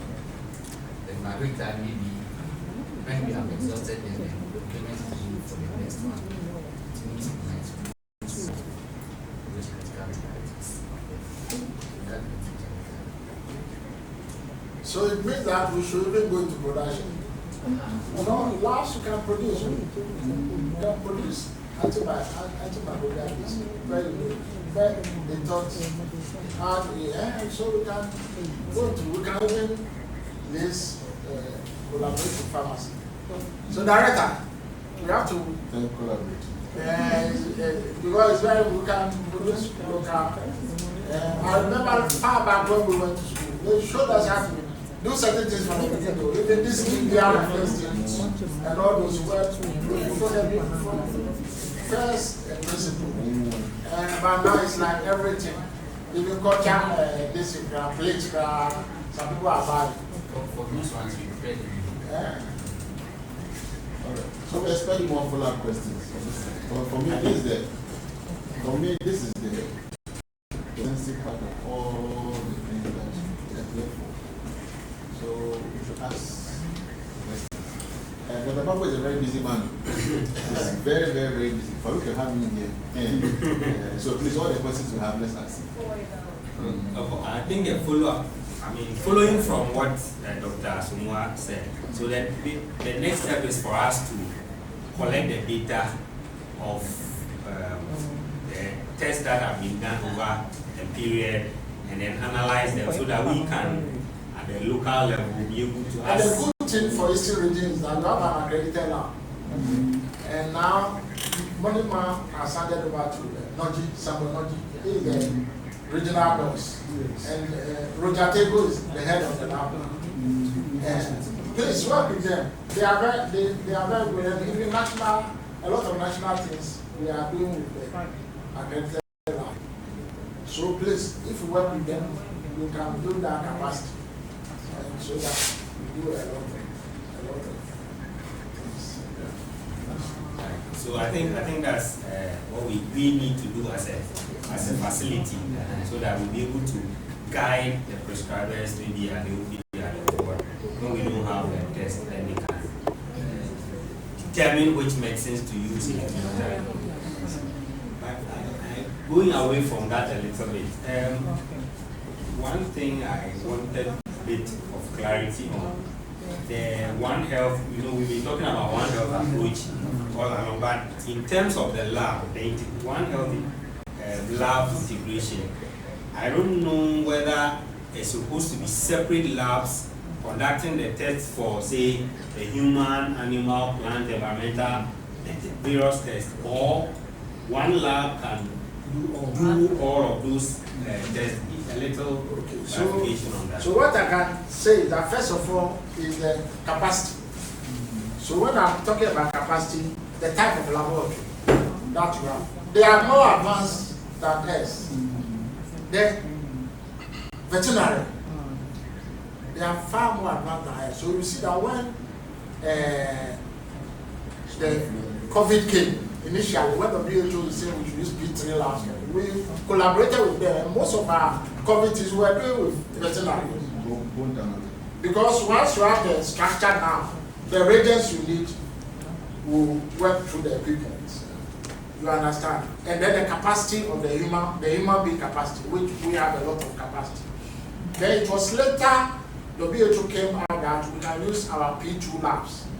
And that's where we brought in the glove bosses and then the gene experts. That's where the district labs and other labs started doing COVID with the district, so that we have a good protection. So to answer your destiny, we work with them, we can work with them, what they have this, and now the good thing also we are able to build modular labs across the country. Tsunami, water readings, some places, modular labs are there. And then we collaborate also well with Noguchi, who have the P3 lab and other things. But like I said, you see, even when you go to America, I've done assessment there, I've gone to America to do assessment. You won't have one particular lab with everything. There are certain things we can move. That's why I talk about spokes and all, so that we will optimize diagnostic network optimization, so that we optimize the network, so that certain things will be.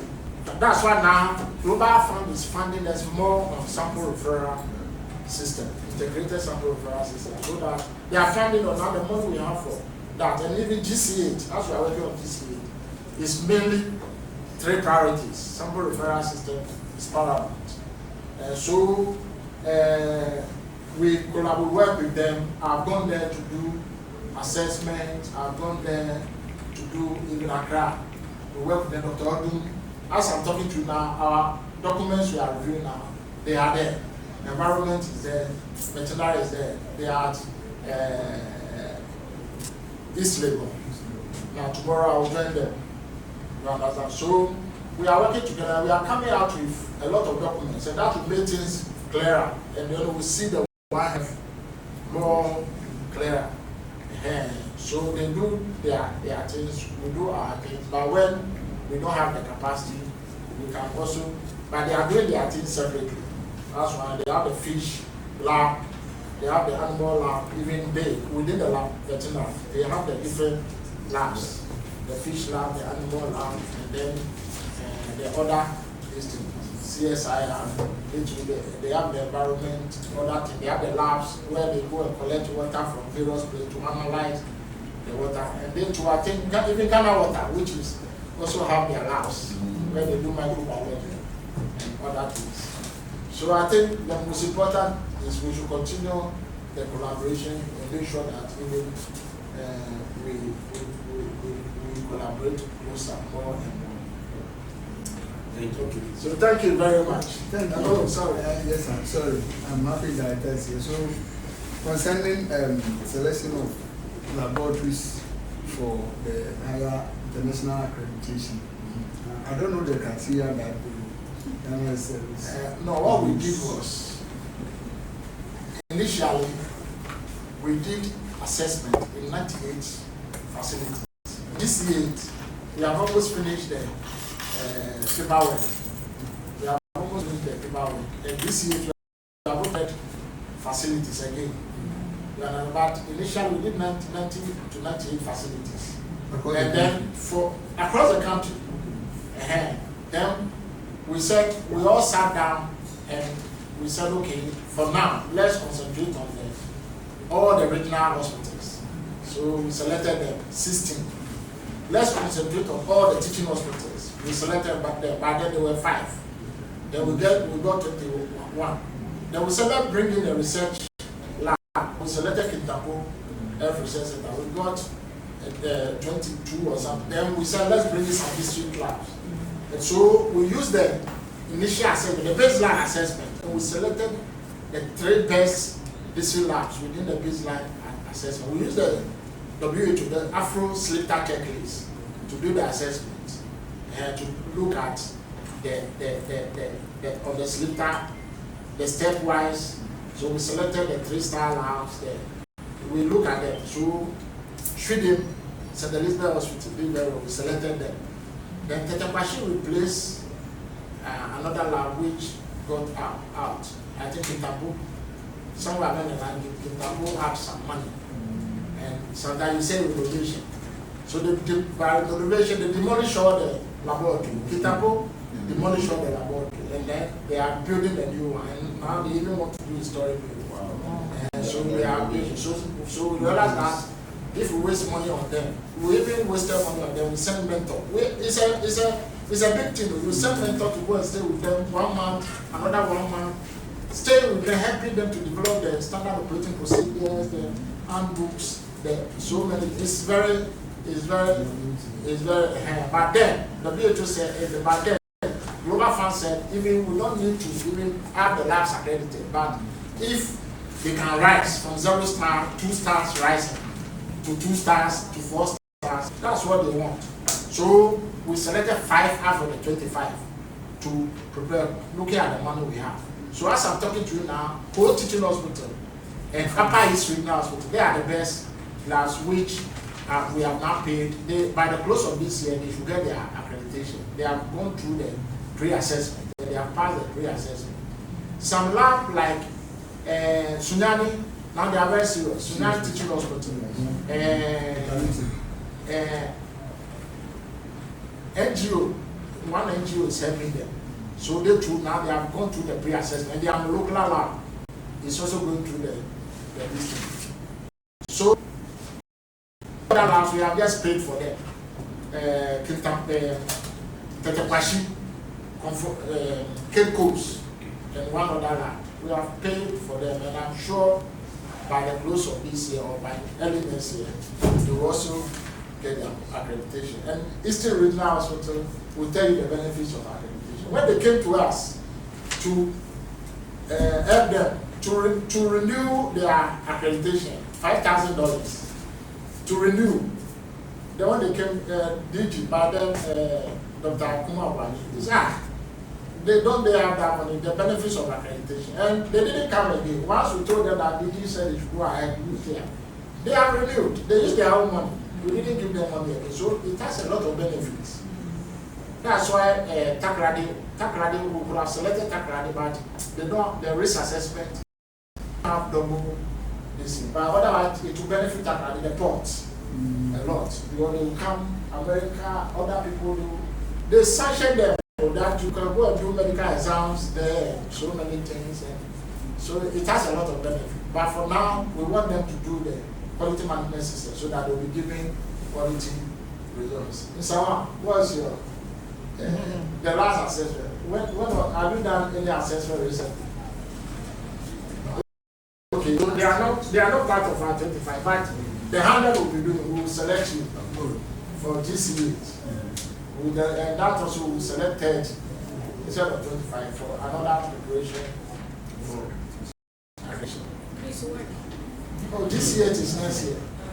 So we are working almost, the paperwork is, that's a global fund cycle rate.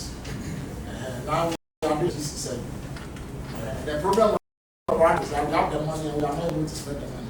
That's our problem now on the lab information system and the sample referral system. Okay. So thank you. Okay, we move to our last presentation. We will take our lunch. The last presentation is on antimicrobial consumption. To be done by FAM. Let's go now.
What they had and what they didn't have. That's the only way I can manage it.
I was hoping you ask him any questions. I'll say that you didn't ask him, no answer. You asked him some questions. So this will be also very simple because it's top up. It is similar. And for the lab, this is for medications. So consumption will be rather brief because it feels more specific. So very relatable to pharmacists. Or other, the others. So look at relevance, which he has spoken about. His relevance is the same as mine, right? And then there's class, and there's an AMU, AMC, and then classification, ATC, then that's it. Okay. So the whole idea is standardized data, essentially, from lab and also from us, from pharmacy, because this goes to help so many things, policy makers, forecasting, projecting for programs when it comes to medications. So if it's standardized and it's reliable and it's comparable and it's reproducible, because if it's Nsawam Govt Hospital has a method of collecting data which is different from what will be at maybe Ridge or at a local polyclinic, then you cannot compare so much. You cannot aggregate at a national level. Most of these things are national level, regional level, global level things. So the facility, you do this necessary. You do some of it as far as I'm quantifying. I was asking about the consumption data that we're using. So that helps. So this compares the two action plans. Because this was captured in the both action plans, strengthen surveillance and research. The two, the same over there. The reason I'm here again. So, like I said, it's a regional level, national level, global level. So all of us collect data to send to the national level, which is then the data is sent to the regional level. So maybe Africa, Asia, and then to global level. That way we are able to speak to trends globally. We are able to make all the projection that I spoke about in the overview. The digital and large capacities. I mean, in this new age, we're trying to leverage things like AI to make computing, especially to make them in sustainability. You know, it's, going forward, we'll see some of the data sources and how cumbersome they are. It's why we need to leverage IT especially. And the glass platform is an IT platform, also for the pharmacy area also. So it was launched 2015, like you said, same. And then over here looks at routine data surveillance. So I was asking about WONET today because now that's the platform which we're uploading data. But I've been concerned about antivirograms, for instance. They're inexperienced, and I experience in some facilities. What happens is you collect surveillance data, but until it's standardized, you cannot inform antivirogram. So now that you're having a conversation, what it means is that if you start now, the nearest future, the nearest time you're able to get an antivirogram will be in about 12 months. We're going to collect the data over a period. So, because many facilities do have some surveillance data, but not many have a standard antiviral. So if you are uploading data to WONET, you're able to achieve that over a period, because it standardizes the data collection for the suite to that level. So we have things like what you spoke about in the glass AMC at the routine level. So it's expected of us to send data all the time. However, there are some focused surveillance data. There's so for like emerging AMRs, you want to focus on. So as you are doing the routine data output for the surveillance, you're also doing. So if something came up to and realize that maybe there's an emerging concern about gonorrhea, for instance, we focus it. So that covers for the focus. The service things protocols like GPPs that what they do at Nsawam and captured inside the service and those things, perspective or prospective things. Now the aim is to provide a common standard methodology for measuring consumption, essentially like I spoke about in the beginning. Now to integrate into the package of to supporting national AML action plans. We cannot properly implement the action plans if we're not doing some of these things. I mean, it's going to be difficult to achieve those things because the data we can't speak to. Already, even though we're doing it in some pockets, it's difficult to aggregate the data entirely. It's why this project, I think, is essential to fix that problem. And then we're able to help ourselves. Provide types of consumer antimicrobials for policymakers. So, like I said, if we can standardize consumption data, for instance, and then we can be able to feed into it, so we know how much ARVs or some sort we want to give to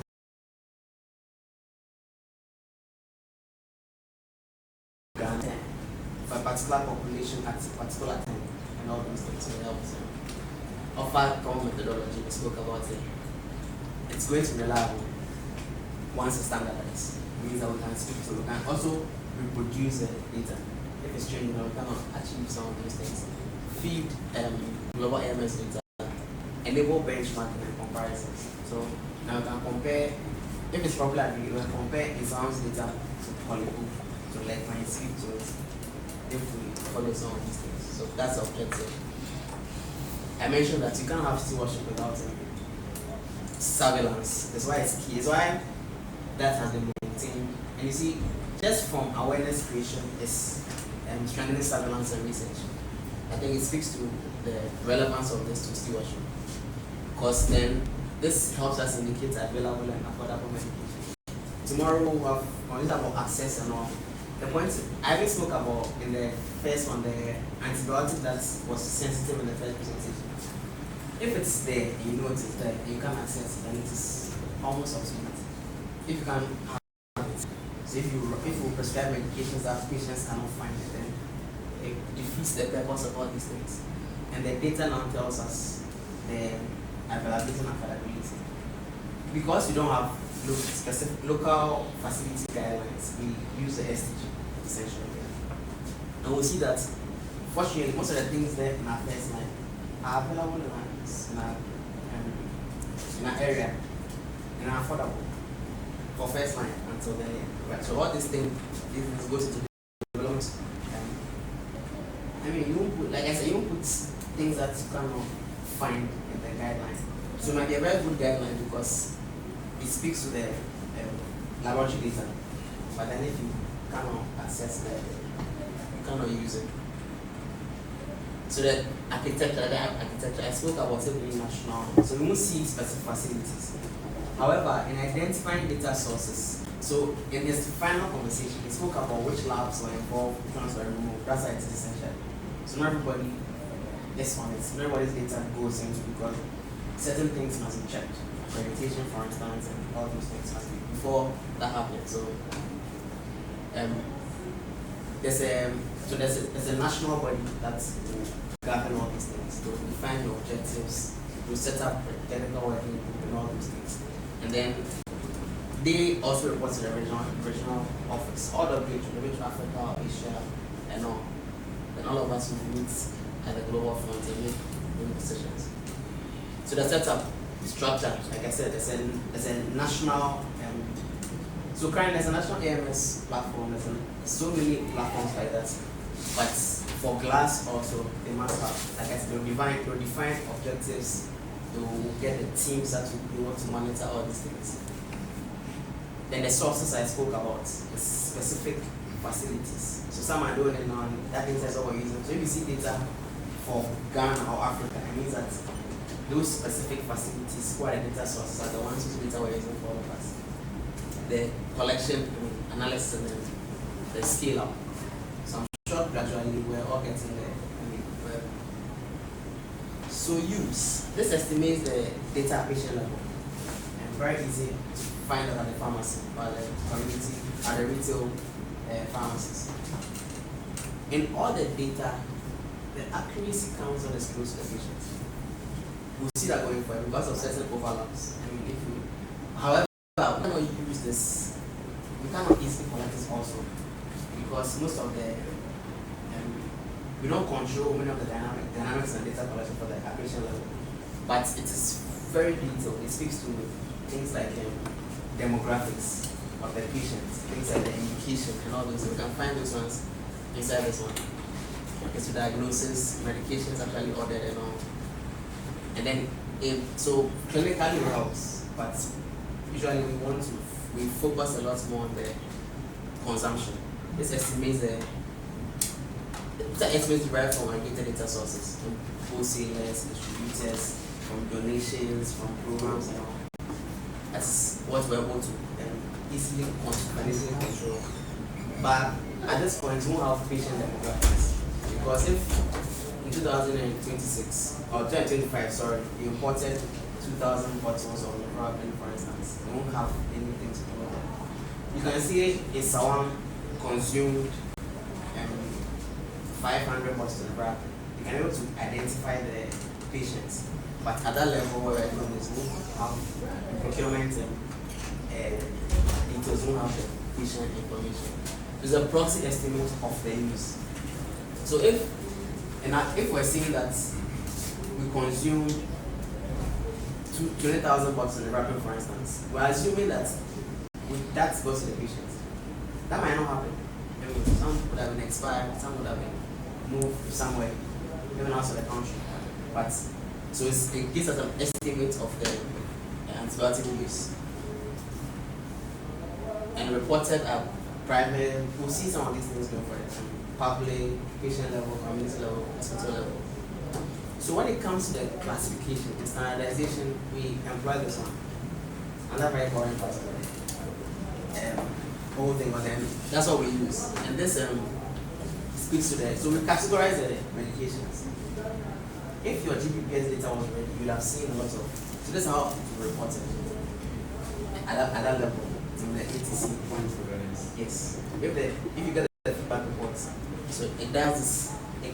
The feedback comes like this on these ones, the categorization at 5 different levels. We only ran through them: anatomical main group, pharmacological therapeutic subgroups, chemical subgroups, pharmacological subgroups of chemical or pharmacological, and then chemical subgroups. So we see some of these codings over there.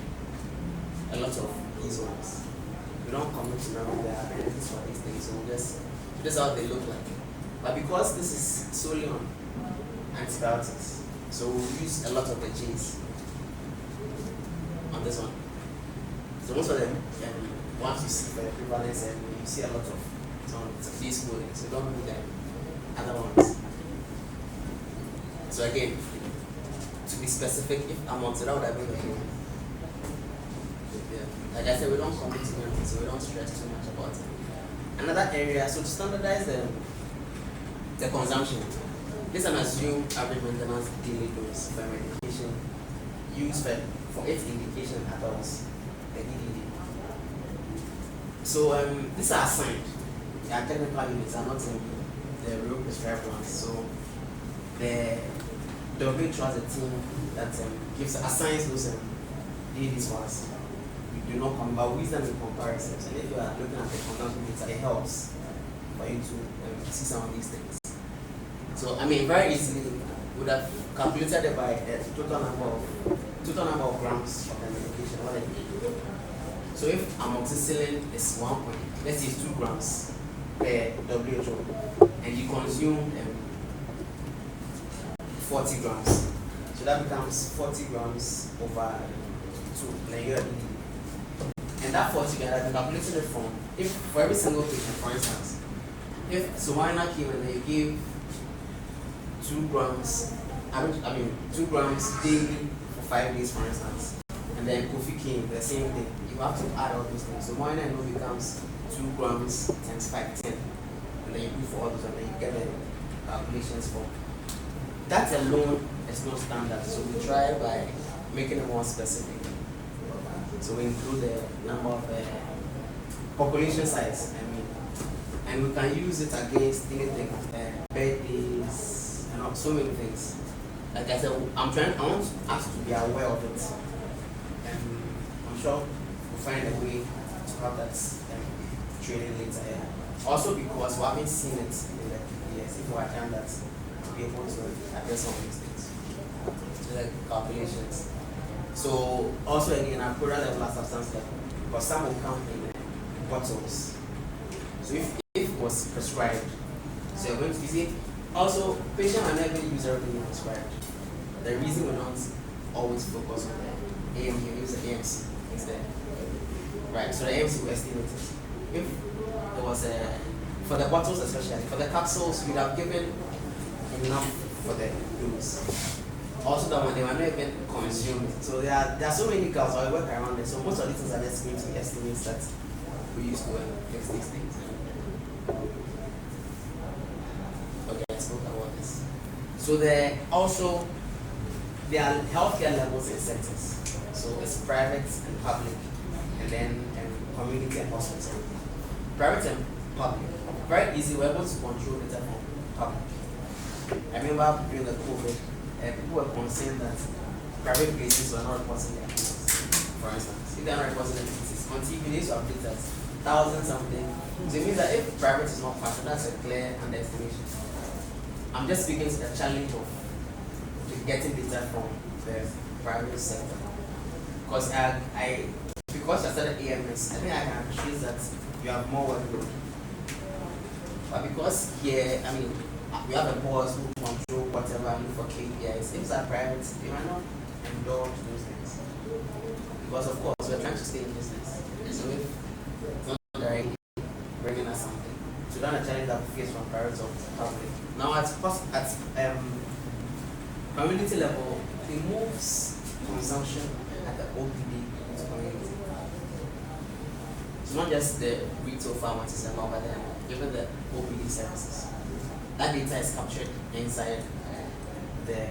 When you start doing it actively, and the new action plan is where we want to go to. So capacity is we're trying to build it across everybody. So it's still fairly new for everybody. Not everybody is doing this. So even from here, clearly you can say there can be some overlaps. Because what if the data was captured inside the hospital, for instance? Classical example, REM data. When you are doing the injection use, right? Sometimes it's not at the emergency, but sometimes it gets captured and then you have to come and explain how those overlaps. That's why I feel like the indicators, if we understand the indicator, I want to speak to better than it from face value. Right. So even if we're championing reduction in antibiotic use, they are recording 50% at the OPD. What if in the month or the quarter under review, right, out of 10 patients that came, 5 had salmonella type? It means that because you're not going to say you because you're trying to transform these things. So we make room for these things. Unfortunately, even in the data collection, it does. So it's flexible for even for the country, for any data source. You can decide to capture only community if you can, or hospital. You can do them together as data. Once you describe or you define your data, and it's understood where things are. I think in the beginning, in the first opening speech, if I could say, he emphasized that we're going to do what we can within ourselves. We don't have to have everything before we can start. Also, happens here. Yes. Now the fairly data sources, the value chain of medicines, from procurement to imports, and each one also has limitations. And we need to focus on import data. You can't capture what is manual through porous borders. If you capture pharmacy data, you don't get everything. So each one has its class, and we try, like I said, these are estimates. We try to find a way to work. So distribution levels, prescribing level, dispensing level, patient use levels. And I stated that the closer you are to here, when you get there, you get more accurate data, because so many things can happen here.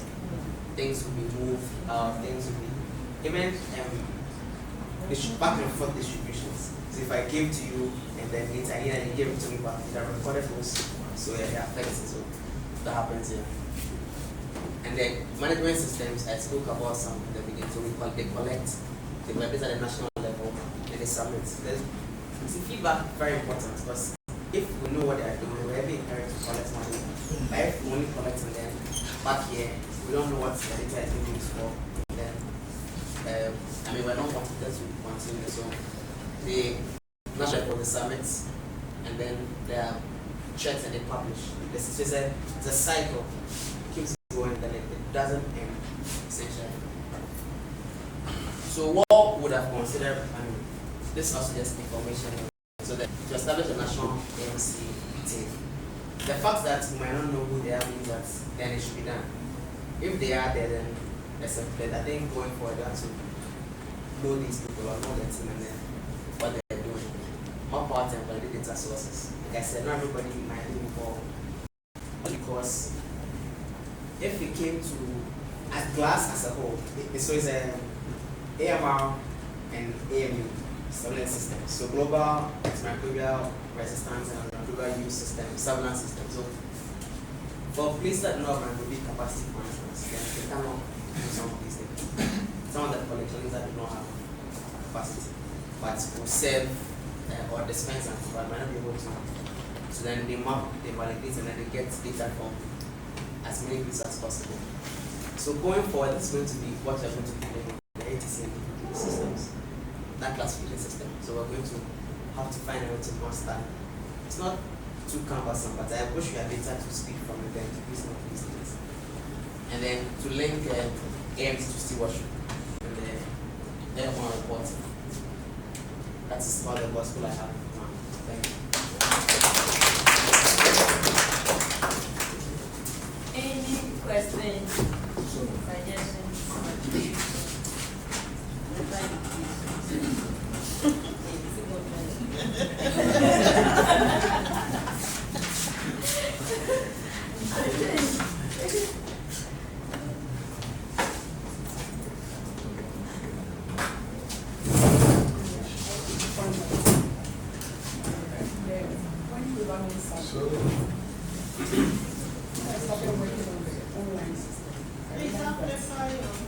I realized that the months January to April, then May, June, July, August, then September to the end of December.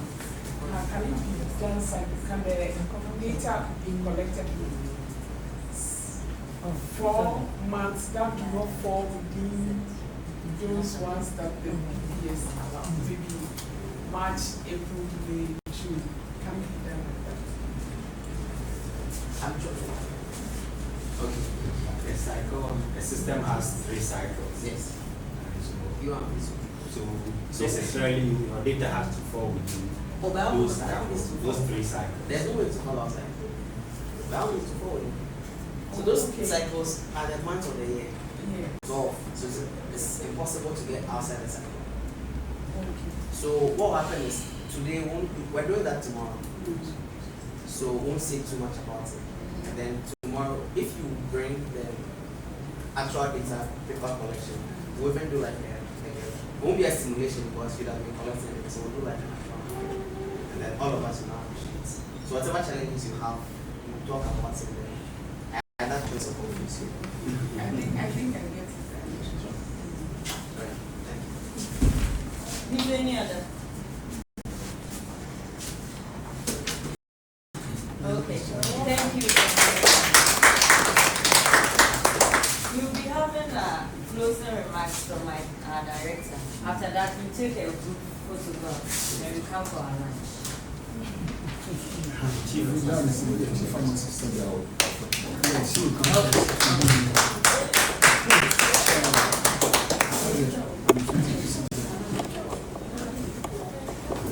Downstairs. Hello. I think it's been a long day, but well spent. We have all learned something new, which will inform our practice in one way or the other. I'm sure that whatever we used to do as a BTC, we are now changing our focus of it to align with these national objectives, which we are learning. I hope that tomorrow we'll be here in our numbers just as we've been, so that we'll continue having this interaction, and then at the end of the day we'll have the maximum benefit of the training and why even Nsawam was chosen. When I left Koforidua this morning, I thought that Nsawam, I'll have a way of getting to Nsawam earlier than Suhu. That would have maybe justified in my mind why Nsawam. But my driver told me, no, madam, we have to do the main road. Then there must be a very good reason why director chose Nsawam and not any other facility. And because of that, we should stay focused and then make use of the opportunity. So I hope to see all of you tomorrow. Though I won't be here. Thank you all for coming. So, can we have our closing?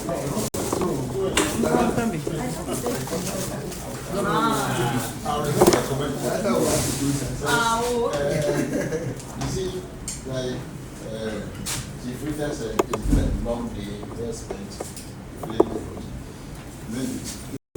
Yeah, so everybody will tell us, just don't take accident. I know about nothing. Just tell us after my closing remarks, I'll hold my fire. Because we talk about it tomorrow. And also tell us why I chose it. Several reasons why I chose it. Of course, it doesn't include my chairman.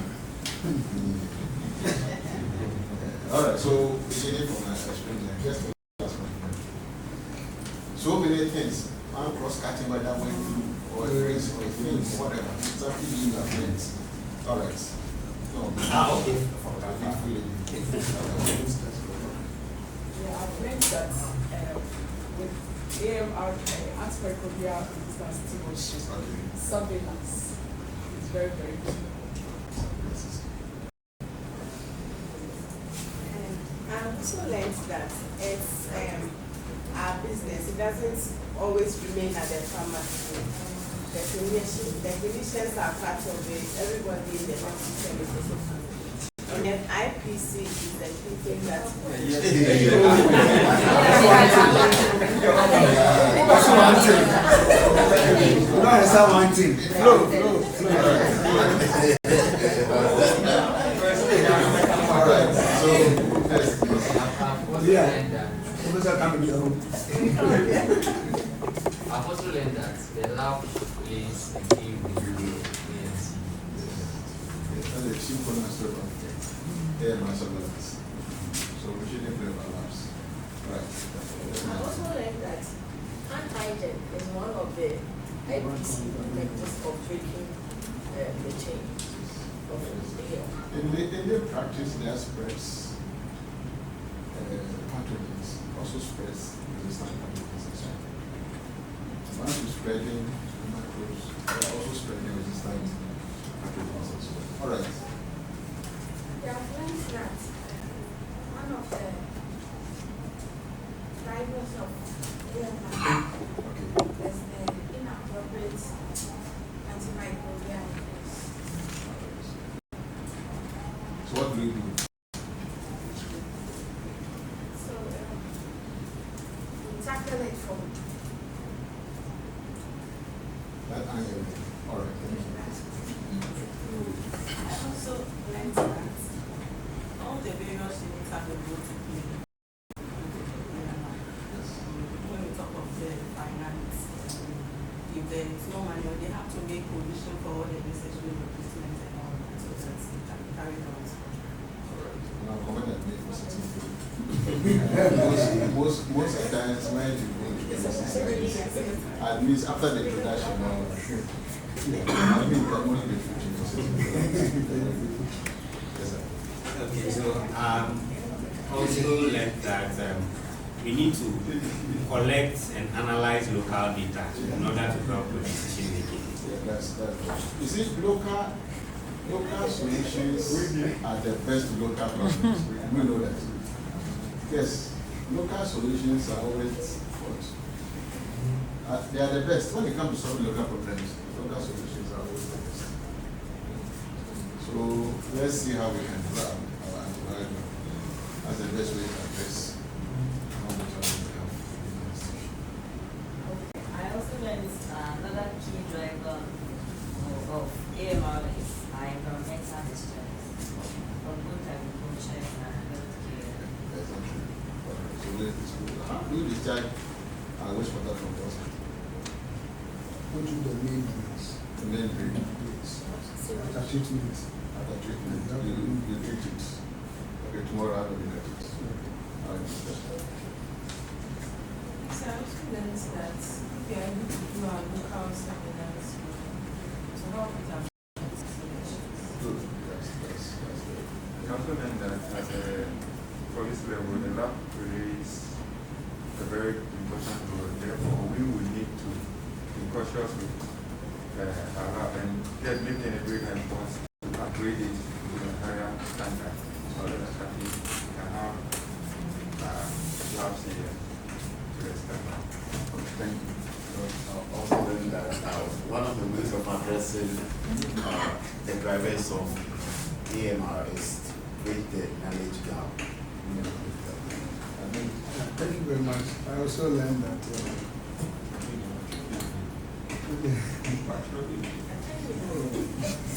the major role that that money has to play is commitment in terms of AMR.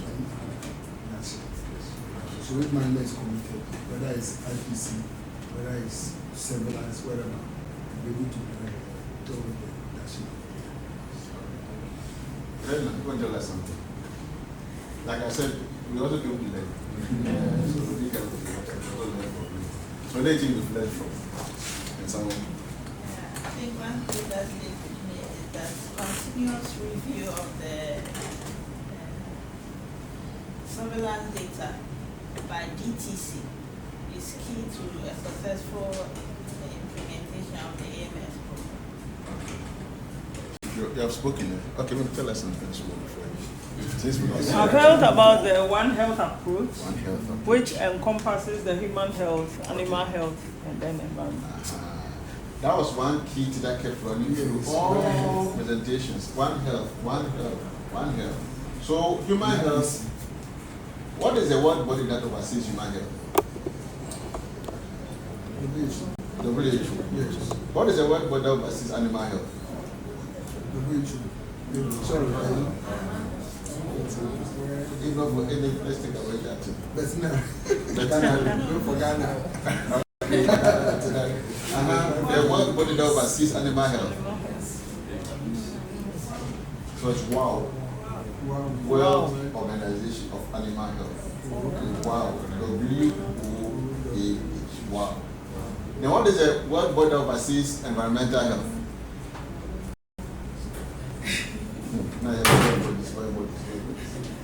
That's UNEP, United Nations Environmental.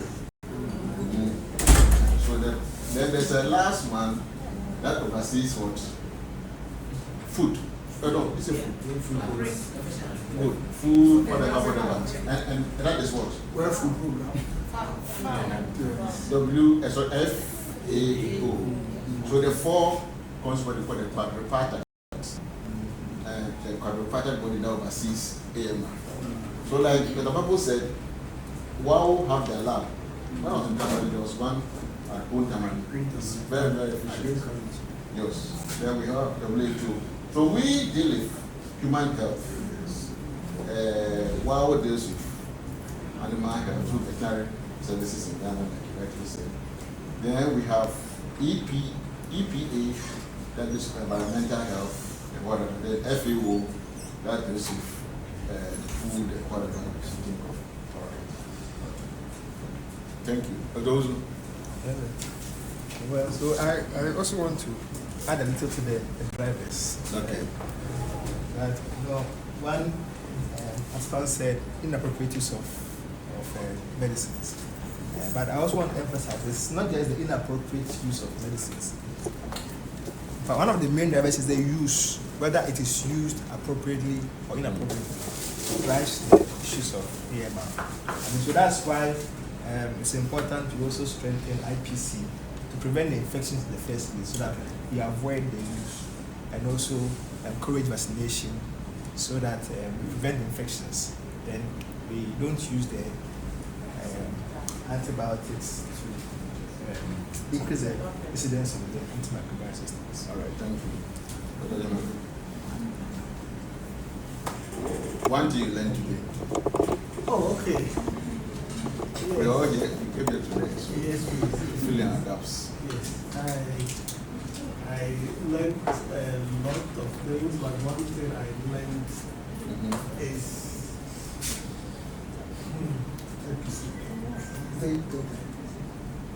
what he learned, not what he taught. All right, maybe you want to look into your book. Yes. All right, so Marina, do you have anything to tell us? One new thing you learned.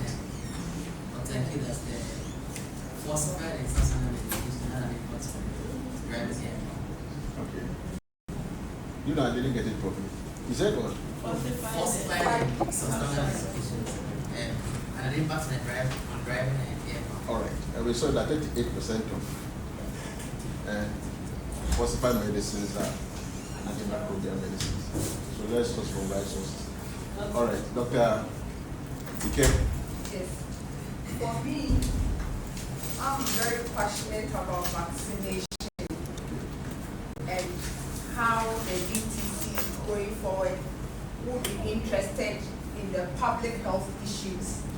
be involved with the handling of the vaccines in the first place, because you know vaccines are a cold chain commodity, and sometimes how we go for them from the cold room, how it's being handled before it gets to our facility.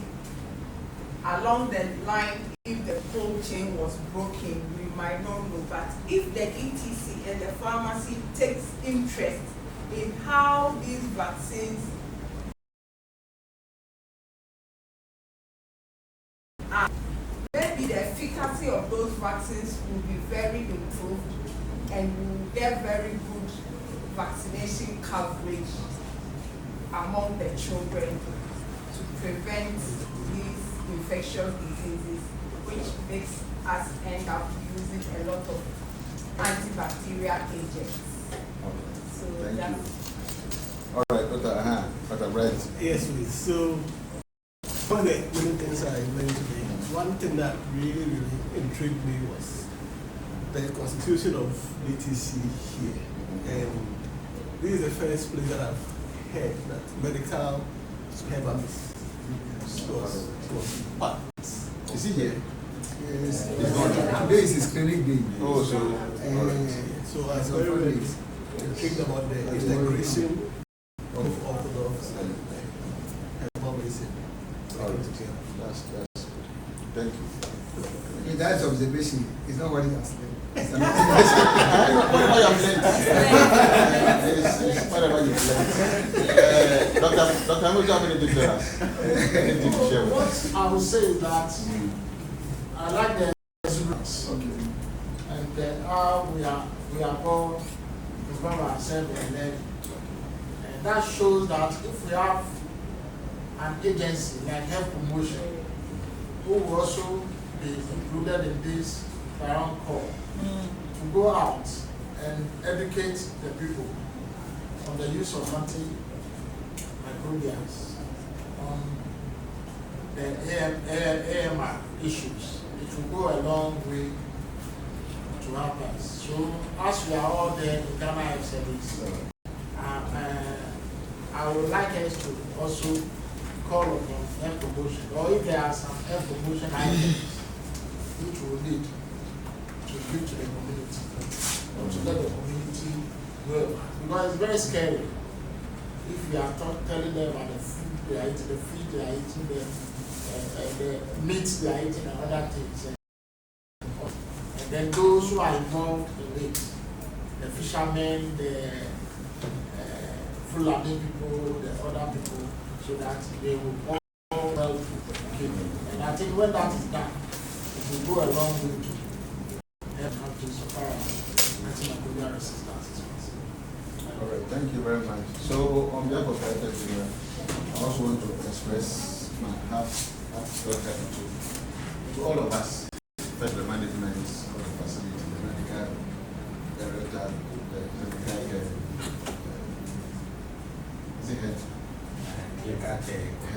coordinator, and the rest of management, everybody for taking part in this session.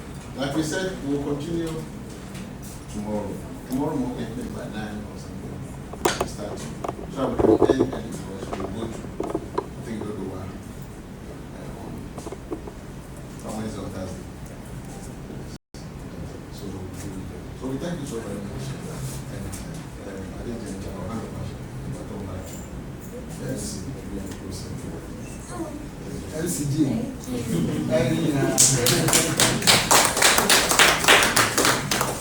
Thank you all for staying close to the end of this section. We call on Dr. Sari to give us a presentation. So where? After we'll move downstairs. I am going to get as a chance to validate data before. But me phone I'm not saying it. I think I shall have been a file. Working on it. I'm going to. My mom won't find your heart. Amen. You know, I intend to pass through Tapo. But I've never seen the facility data. I've never seen it validate data. That option of validating data last week. Where you go to, you know, when we collect data for the ones in the field, then that in-person validation. I've seen that option of validate data on the software. But I said it's not for compulsory. You decide. So I can decide not to validate. No, I mean the recommendation from the review is that you validate within the capital. So I've chosen my 4, and the 4 are regional hospital and 2 pharmacies. So from what you're saying, you may see the option to validate, but if it does not fall within the categories now, you don't. Now I want to validate that. Okay. No, say to validate, it is after you have visited them physically. Yes, we visited this morning. Okay. The data, there's a data collector. Yeah, that's it. Who is very different from Okay. Yeah, banner market. But